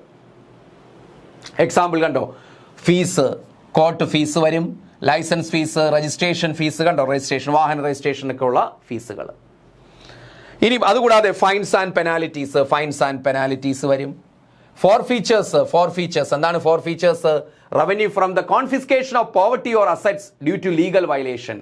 Revenue from the confiscation of poverty or assets due to legal. നമ്മൾ നിയമ വയലേഷൻ നടത്തിയാൽ, നിയമങ്ങൾ ലംഘിച്ചാൽ നമ്മുടെ എന്താ പോവർട്ടി അല്ല കേട്ടോ, പ്രോപ്പർട്ടിയാണേ, പ്രോപ്പർട്ടിയോ അസറ്റ്സോ എന്ത് ചെയ്യും, കോൺഫിസ്കേറ്റ് ചെയ്യും, കണ്ടുകെട്ടും. ആര്? ഗവൺമെൻറ് അത് ഏറ്റെടുക്കും. അതിൽ നിന്ന് കിട്ടുന്ന വരവ്. ഇപ്പോൾ എന്താണ് ഈ പ്രത്യേകിച്ച് ഈ നോർത്ത് ഇന്ത്യയിലൊക്കെ എന്താണ് അവിടുത്തെ ഈ ഗുണ്ടകളുടെയും അതുപോലെ എന്താണ് ഭയങ്കരമായിട്ടുള്ള പിന്നെ ലീഗൽ വയലേഷൻ നടത്തുന്ന ആൾക്കാരുണ്ട്, ഒരുപാട് ക്രിമിനലുകളുണ്ട്. അപ്പോൾ അവരുടെയൊക്കെ എന്താണ് സ്വത്തുക്കൾ ഗവൺമെൻറ് ഇല്ലീഗലായിട്ട് സമ്പാദിക്കുന്ന സ്വത്തുക്കളൊക്കെ ഗവൺമെൻറ് കണ്ടുകെട്ടും. എന്നിട്ട് എന്ത് ചെയ്യും, അത് ഗവൺമെൻറ് അസറ്റായിട്ട് മാറും. അങ്ങനെ കിട്ടുന്ന വരുമാനങ്ങളുണ്ട്. മനസ്സിലായി? ഇപ്പം തന്നെ കോടതികളുടെ ഇപ്പോൾ എന്താണ് ഈ ശബരിമല വിഷയവുമായി ബന്ധപ്പെട്ട് കണ്ടോ, ശബരിമല വിഷയത്തായിട്ട് പ്രതി ചേർക്കപ്പെട്ടിട്ടുള്ള കുറേ ആളുകളുടെ ഈ പറയുന്ന അവരുടെ ബാങ്ക് ഇടപാടുകളൊക്കെ ഫ്രീസ് ചെയ്ത് വെച്ചിരിക്കുകയാണ്. അവരുടെ പ്രോപ്പർട്ടിയൊക്കെ ഗവൺമെൻറ് 1-2 പേരുടെ വാർത്തകൾ കാണിക്കുന്നുണ്ട്. അവർ ഗവൺമെൻറ് എന്ത് ചെയ്തു, കോൺഫിസ്കേറ്റ് ചെയ്ത് വെച്ചിരിക്കുകയാണ്. അത് കേസിനകത്ത് അവർ തെളിഞ്ഞു കഴിഞ്ഞാൽ കോടതി എന്താണ് ബോധ്യപ്പെട്ട് അത് ഇല്ലീഗലായിട്ടുള്ളതല്ല അല്ലെങ്കിൽ ഇതിൽ പ്രതികളല്ല എന്ന് കഴിഞ്ഞാൽ തിരിച്ചു കൊടുക്കും. ഇല്ലെങ്കിൽ അത് ആരിലേക്ക് വന്ന് ചേരും, ഗവൺമെൻറ്റിലേക്ക്. അങ്ങനെ കിട്ടുന്ന റവന്യൂ ഉണ്ട്. അതിനെ നമ്മൾ പറയും ഫോർ ഫീച്ചേഴ്സ് എന്ന് പറയും, ഫോർ ഫീച്ചേഴ്സ്. അതുപോലെ സ്പെഷ്യൽ അസസ്മെന്റ്സ് ഇതൊക്കെ എന്താണ്, 10th ലെവലിലെ ടെക്സ്റ്റിൽ ബേസ് മാത്രമേ ഉള്ളൂ. ബാക്കി നമ്മൾ അഡീഷണൽ ആയിട്ട് നമ്മൾ അത് പഠിച്ചേ പറ്റും. സ്പെഷ്യൽ അസസ്മെന്റ് എന്ന് വെച്ചാൽ ഇപ്പം ഏതെങ്കിലും തരത്തിൽ നമ്മൾ ഒന്നും ചെയ്യാതെ തന്നെ ഗവൺമെന്റിന്റെ ആക്ടിവിറ്റീസ് കൊണ്ട് നമുക്ക് എന്തെങ്കിലും നേട്ടമുണ്ടായാൽ, ഫോർ എക്സാമ്പിൾ നിങ്ങളുടെ ഒരു ഉൾപ്രദേശത്താണ് നിങ്ങളുടെ വീടെന്ന് ധരിക്കുക. അപ്പോൾ അവിടത്തിലൂടെ എന്ത് വരുന്നു, നാഷണൽ ഹൈവേ വരികയാണ്. അപ്പോൾ നാഷണൽ ഹൈവേ വരുന്ന ഫലമായിട്ട് സ്വാഭാവികമായിട്ടും നിങ്ങളുടെ പ്രദേശത്തിന്റെ വില എന്ത് ചെയ്യും, കൂടും അല്ലേ? ഭയങ്കരമായിട്ട് ആ പ്രദേശത്ത് ആ വസ്തുവിൻ്റെ വില കൂടും. അപ്പോൾ നിങ്ങൾക്ക് അതിൻ്റെ ബെനിഫിറ്റ് ഉണ്ടാകും. ആ ബെനിഫിറ്റിൻ്റെ ഒരു വിഹിതം ഗവൺമെൻറ് ആവശ്യപ്പെടുകയാണെങ്കിൽ നിങ്ങൾ ഗവൺമെൻറ് കൊടുക്കണം. കാരണം നമുക്ക് അത്രയും ഒട്ടും ബെനിഫിറ്റ് ഇല്ലാതെ വരുന്ന പ്രദേശമാണ്. പെട്ടെന്നാണ് നമുക്ക് എന്ത് ചെയ്തത്, അൺഎക്സ്പെക്റ്റഡ് ആയിട്ട് വലിയ തോതിൽ എന്ത് ചെയ്തു, ഒരു ബെനിഫിറ്റ് ഉണ്ടായി. ആ ബെനിഫിറ്റിൻ്റെ ഒരു വിഹിതം നമ്മൾ അത് അസസ് ചെയ്ത് ഗവൺമെൻറ് പറയും ഇത്ര രൂപ നമ്മൾ അടയ്ക്കണം. അതാണ് സ്പെഷ്യൽ അസസ്മെൻറ്റ് എന്ന് പറയുന്നത്. സ്പെഷ്യൽ അസസ്മെൻറ്റ് മനസ്സിലായല്ലോ. അങ്ങനെ സ്പെഷ്യൽ അസസ്മെൻറ്റ്സ്. അതുപോലെ എസ്റ്റീറ്റ്സ് ഉണ്ട്. എസ്റ്റീറ്റ്സ് എന്ന് വെച്ചാൽ government claim to the property of a person who dies without legal heirs or a will. അതായത് എസ്റ്റീറ്റ്സ് എന്ന് വെച്ചാൽ government claim to the property of a person who dies without legal heirs or a will. എന്ന് വെച്ചാൽ legal heirs, നിയമപരമായിട്ട് heir means എന്താണ്, അനന്തരാവകാശി ഇല്ലാതെ, അല്ലാതെ നിങ്ങളൊരു വിൽ എഴുതി വെച്ചിട്ടില്ല, ഒരു വിൽപത്രം എന്നൊക്കെ പറയത്തില്ലേ. അപ്പോൾ അങ്ങനെ ഇല്ല എങ്കിൽ ഇപ്പം നിങ്ങൾ ഒരു കോടീശ്വരനാണ് അല്ലെങ്കിൽ കോടീശ്വരിയാണ് എന്ന് കരുതുക. അപ്പോൾ നിങ്ങൾക്ക് ലീഗലായിട്ട് അനന്തരാവകാശികളൊന്നും, നിങ്ങൾ വിവാഹം കഴിച്ചിട്ടില്ല അല്ലെങ്കിൽ ലീഗലായിട്ട് ഇപ്പോൾ അനന്തരാവകാശികൾ എന്ന് പറയുമ്പോൾ അതിനൊരു നിയമം ഉണ്ടല്ലോ, ആരൊക്കെയാണ് അതിൽ വരുന്നതെന്നുണ്ട്, അവരാരും നിങ്ങൾക്കില്ല എന്ന് കരുതുക. അപ്പോൾ നിങ്ങൾ മാത്രമല്ല, നിങ്ങൾ ആർക്കാണ് നിങ്ങളുടെ മരണശേഷം സ്വത്തുക്കൾ ആർക്കാണ് പോകേണ്ടെന്നൊരു വിൽ പത്രം തയ്യാറാക്കിയിട്ടില്ല, അല്ലെങ്കിൽ ഒരു വില്ല് തയ്യാറാക്കിയിട്ടില്ല. അപ്പോൾ അങ്ങനെ ഇരിക്കുന്ന സമയത്ത് എന്ത് ചെയ്തു, നിങ്ങളുടെ കാലം കഴിഞ്ഞു. അപ്പോഴത്തേക്ക് എന്ത് ചെയ്യും, നിങ്ങളുടെ സ്വത്തുക്കൾ എന്ത് ചെയ്യുന്നു, ആരിലേക്ക് ചെന്ന് ചേരും, ഗവൺമെൻറ്റിലേക്ക് ചെന്ന് ചേരും. അല്ലാതെ നാട്ടുകാർക്കോ അല്ലെങ്കിൽ അകന്ന ബന്ധുക്കൾക്കോ അത് ഏറ്റെടുക്കാനൊന്നും പറ്റുകയില്ല. അത് ആരിലേക്ക് ചേരും, ഗവൺമെൻറ്റിലേക്ക്. അതിനാണ് എസ്റ്റീറ്റ്സ് എന്ന് പറയുന്നത്. അതിനെന്ത് പറയും, എസ്റ്റീറ്റ്സ്. അല്ലെങ്കിൽ എന്ത് ചെയ്യണം, നമ്മൾ മരണത്തിന് മുമ്പ് വിൽ തയ്യാറാക്കണം, അല്ലെങ്കിൽ ആ ഒരു ഹെയർ ഉണ്ടാകണം, അനന്തരാവകാശം ഉണ്ടാകണം. അങ്ങനെ ഇല്ലാത്ത പക്ഷം അങ്ങനെയുള്ള ആളുകളുടെ സ്വത്തുക്കൾ ഗവൺമെൻറ്റിലേക്ക് ചെന്ന് ചേരും. അതിനെ പറയുന്ന പേരാണ് എസ്റ്റീറ്റ്സ്. ഇതൊക്കെയാണ് അഡ്മിനിസ്ട്രേറ്റീവ് റവന്യൂസിൽ വരുന്നത്. ഓക്കെ, അപ്പോൾ ഏതൊക്കെയാണ്ട് ഫീസ്, അതുപോലെ എന്താണ് ഫൈൻസ് ആൻഡ് പെനാലിറ്റീസ്. ഫീസ് എന്ന് വെച്ചാൽ court fees, licence fees, registration fees. അപ്പോൾ ഇതൊക്കെ ഗവൺമെന്റിന്റെ മാത്രം സോവറിംഗ് ഫംഗ്ഷൻസ് നടപ്പാക്കുന്നതിലൂടെയാണ്. Fines and penalties, forfeitures, അല്ലേ? അതുപോലെ സ്പെഷ്യൽ അസസ്മെൻറ്റ്സ്, എസ്റ്റീറ്റ്സ്, ഇതൊക്കെ എന്തിൽ വരും? ഗവൺമെൻറ്റിൻ്റെ അഡ്മിനിസ്ട്രേറ്റീവ് റവന്യൂവിൻ്റെ ഭാഗമായിട്ട് വരുന്നതാണ്. ഓക്കെ ആണല്ലോ? അപ്പോൾ ഇതാണ് അഡ്മിനിസ്ട്രേറ്റീവ്. അപ്പോൾ കൊമേഴ്സ്യൽ റവന്യൂ ഉണ്ട്, അഡ്മിനിസ്ട്രേറ്റീവ് റവന്യൂ ഉണ്ട്. അടുത്ത gifts and grants. Gifts and grants, ഗിഫ്റ്റുകളും ഗ്രാൻറ്റുകളും നോക്കാം നമുക്ക്. Gifts are voluntary donations from private individuals or non-government sources to the government's funds for a particular purpose like a relief fund or defense fund. അപ്പോൾ gifts and grants എന്ന് വെച്ചാൽ എന്താണ്? ഗിഫ്റ്റുകളും ഗ്രാൻറ്റുകളും ലഭിക്കും. അതായത് gifts are the voluntary donation, voluntary, involuntary അല്ല, സ്വമേധയായുള്ള സംഭാവനകളാണ്. From private individuals, സ്വകാര്യ വ്യക്തികളിൽ നിന്നാകാം, non government സോഴ്സസിൽ നിന്നാകാം, മറ്റ് നോൺ ഗവൺമെന്റ് സോഴ്സസിൽ നിന്നാകാം, അല്ലേ? ഗവൺമെന്റ് ഇതര സോഴ്സിൽ നിന്നാകാം, അതുപോലെ ഗവൺമെന്റ് സോഴ്സ് മറ്റ് ഗവൺമെന്റിൽ നിന്നുമാകാം.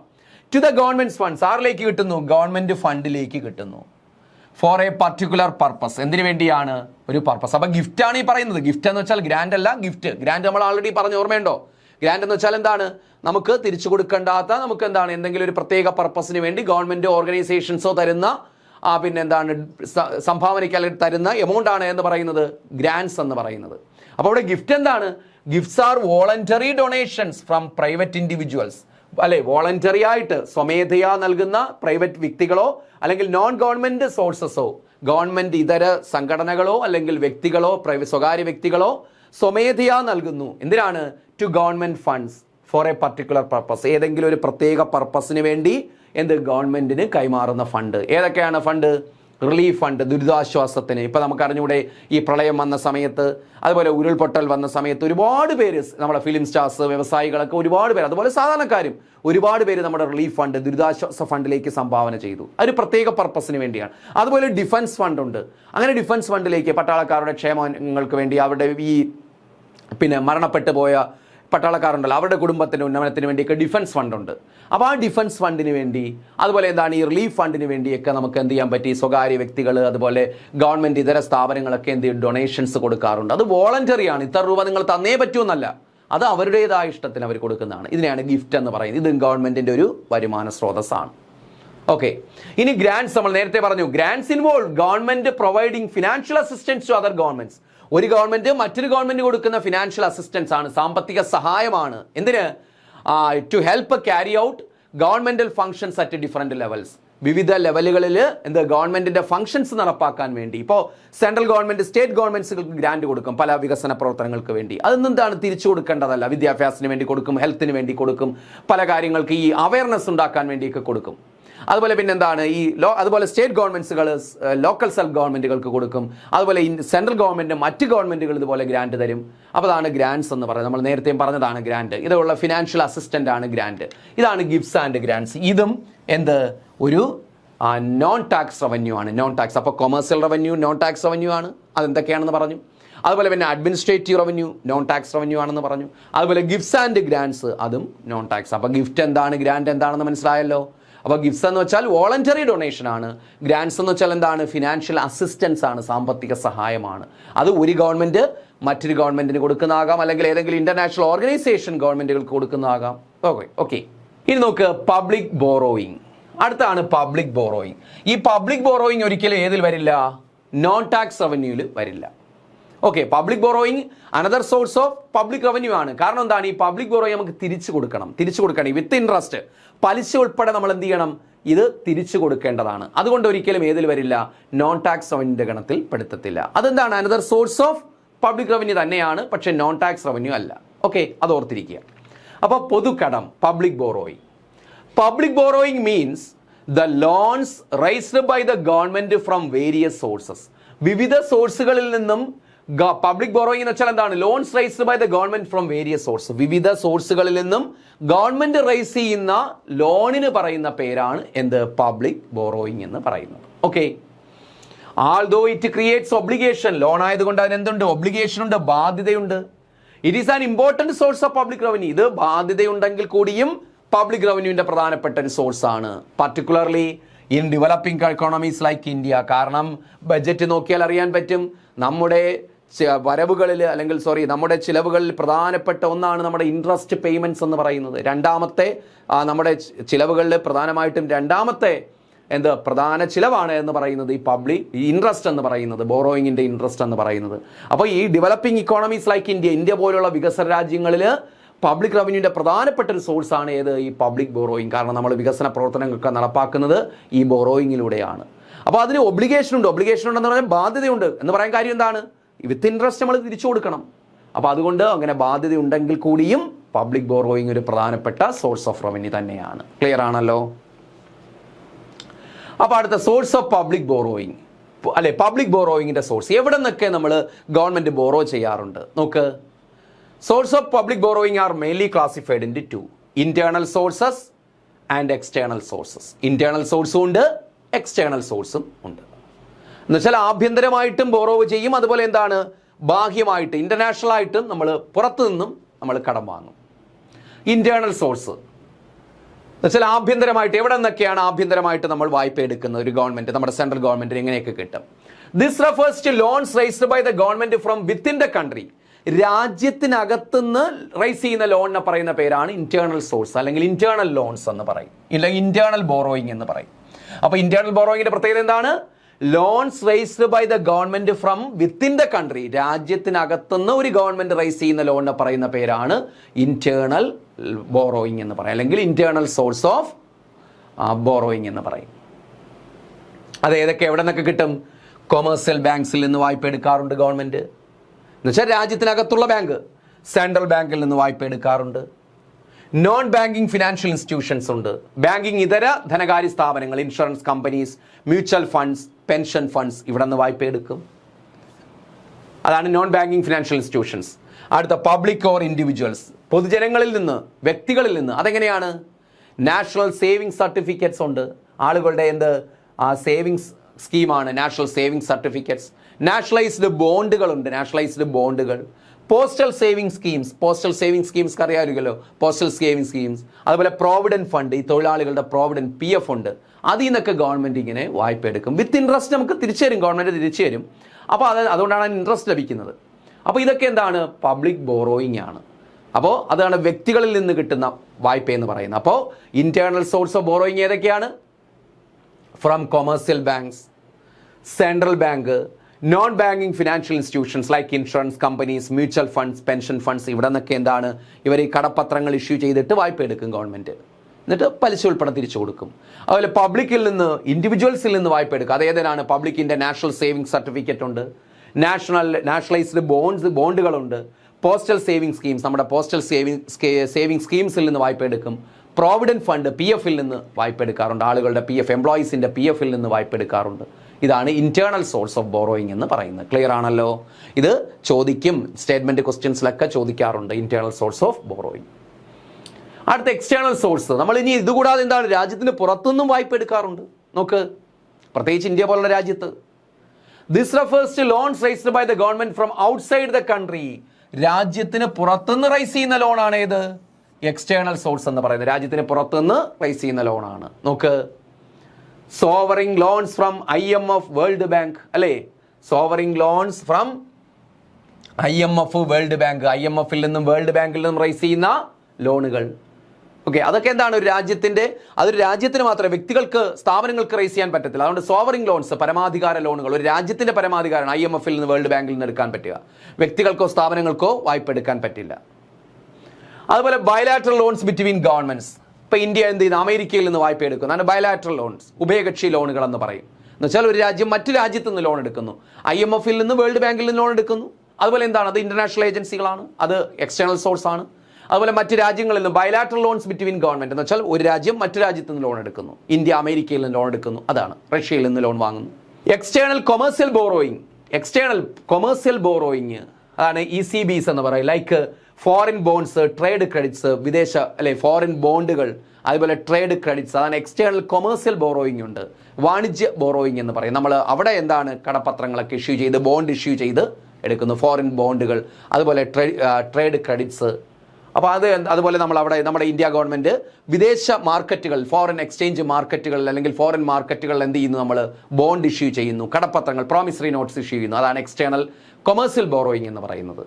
ഓക്കെ, അപ്പോൾ ഇത്രയുമാണ് എക്സ്റ്റേണൽ സോഴ്സ് ഓഫ് ബോറോയിങ്. അപ്പോൾ നമ്മൾ പ്രധാനമായിട്ടും പറഞ്ഞത് പബ്ലിക് റവന്യൂ ആണ്, അല്ലേ. അതിൽ നമ്മൾ എന്തൊക്കെ പറഞ്ഞു? പബ്ലിക് റവന്യൂവിൽ പ്രധാനമായിട്ടും ഫിസ്ക്കൽ പോളിസി എന്താണെന്ന് പറഞ്ഞു. അതുപോലെ സോഴ്സ് ഓഫ് പബ്ലിക് റവന്യൂ പറഞ്ഞു. സോഴ്സ് ഓഫ് പബ്ലിക് റവന്യൂ പൊതുവേ നമ്മൾ രണ്ടായിട്ട് ക്ലാസിഫൈ ചെയ്തു. Tax revenue, non tax revenue പറഞ്ഞു പബ്ലിക് റവന്യൂവിൽ.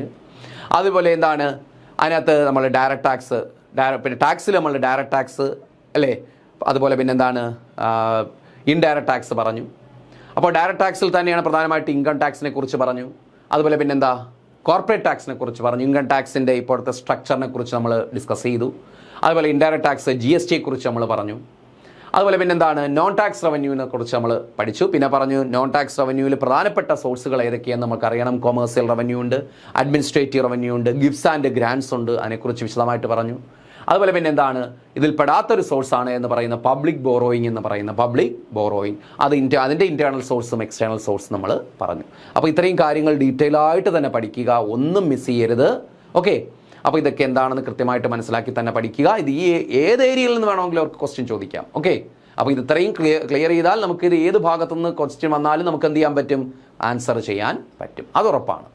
ഓക്കെ, ഇതാ ഒരു ചാർട്ട് കൊടുത്തിരിക്കുന്നുണ്ടോ? റുപ്പീസ് കംസ് ഫ്രം നമ്മുടെ പബ്ലിക് റവന്യൂവിൻ്റെ ഒരു ചാർട്ടാണ്. നമ്മുടെ 2025-26 ബഡ്ജറ്റിൻ്റെ ഒരു ചാർട്ടാണ്. എവിടെ നിന്നൊക്കെയാണ് പബ്ലിക് റവന്യൂ വരുന്നത്? കണ്ടോ, പബ്ലിക് റവന്യൂവിൻ്റെ ചാർട്ട് കണ്ടോ? 24% ഏറ്റവും കൂടുതൽ പബ്ലിക് റവന്യൂ എവിടെ നിന്നാണ്? Borrowing and other liabilities. കണ്ടോ, ബോറോയിങ് ആൻഡ് അതർ ലയബിലിറ്റീസ്, വായ്പയും മറ്റ് ബാധ്യതകളിൽ നിന്നാണ് ഏറ്റവും കൂടുതൽ എന്ത് വരുന്നത് നമുക്ക്? ഏറ്റവും കൂടുതൽ നമുക്ക് നമ്മുടെ സോഴ്സ് ഓഫ് ഇൻകം എന്ന് പറയുന്ന ഏതാണ്? നമ്മൾ പറഞ്ഞില്ലേ ബോറോയിങ് എന്ന് പറയുന്ന സോഴ്സ് ഓഫ് പബ്ലിക് റവന്യൂ ആണ്.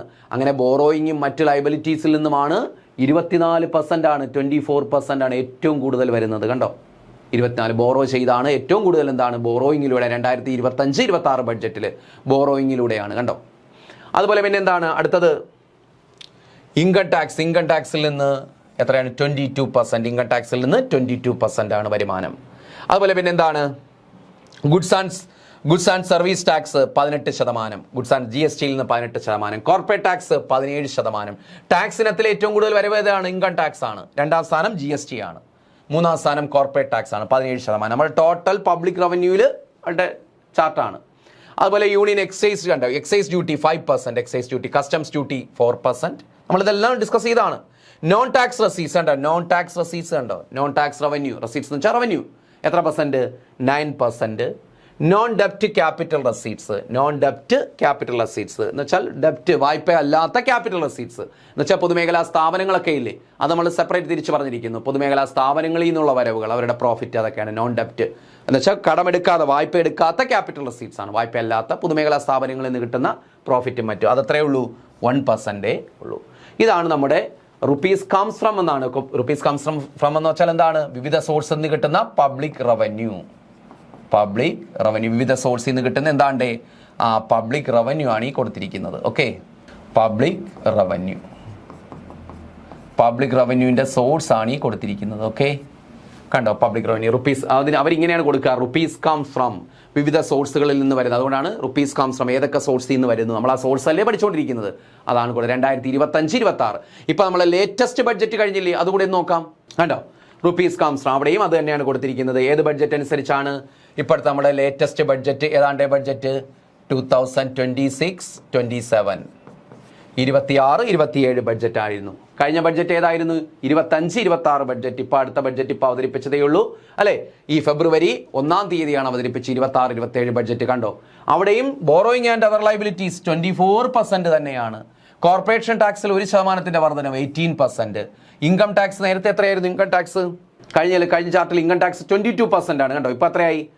21% ആയിട്ട് കുറഞ്ഞു, 1% കുറഞ്ഞു. പക്ഷേ കോർപ്പറേറ്റ് ടാക്സ് 1%. അതിന് വേരിയേഷൻ വരും, ചെറിയ വേരിയേഷൻ വരും. ഓക്കെ, അതുപോലെ എന്താണ്? ഇൻകം ടാക്സ് അതുപോലെ 21%, ഇൻകം ടാക്സ് 21%. GST 15%. GST എത്രയാണ്? 15%. അന്ന് റിപ്പീറ്റ് ചെയ്ത് വന്നിരിക്കുന്നതാണ് കേട്ടോ, ചാർട്ടിൽ ഒരു മിസ്റ്റേക്ക് ഉണ്ട്, അതിന് റിപ്പീറ്റ് ചെയ്ത് വന്നിരിക്കുകയാണ് ഇൻകം ടാക്സ്. അതുപോലെ non tax revenues 10%. Non tax revenue എത്രയാണ്? 10%. Union excise duties 6%. Customs duties 4%. Non ഡെപ്റ്റ് ക്യാപിറ്റൽ റെസീറ്റ്സ് 2%. നേരത്തെ എത്ര? 1% ആയിരുന്നു. നോൺ ഡെപ്റ്റ് വായ്പകൾ സൃഷ്ടിക്കാത്ത ക്യാപിറ്റൽ റെസീറ്റ്സ്, മൂലധന വരവ്, അത്രയാണ് നേരത്തെ 1%. ഇതിപ്പോൾ 2% ആയിട്ട് വർദ്ധിച്ചു. കണ്ടോ, എക്സൈസ് ഡ്യൂട്ടി 5% ആയിരുന്നു, 5% ആയിരുന്നു. ഇപ്പോൾ എത്രയാണ്? 6% ആയി. കസ്റ്റംസ് ഡ്യൂട്ടി എത്രയായിരുന്നു നേരത്തെ?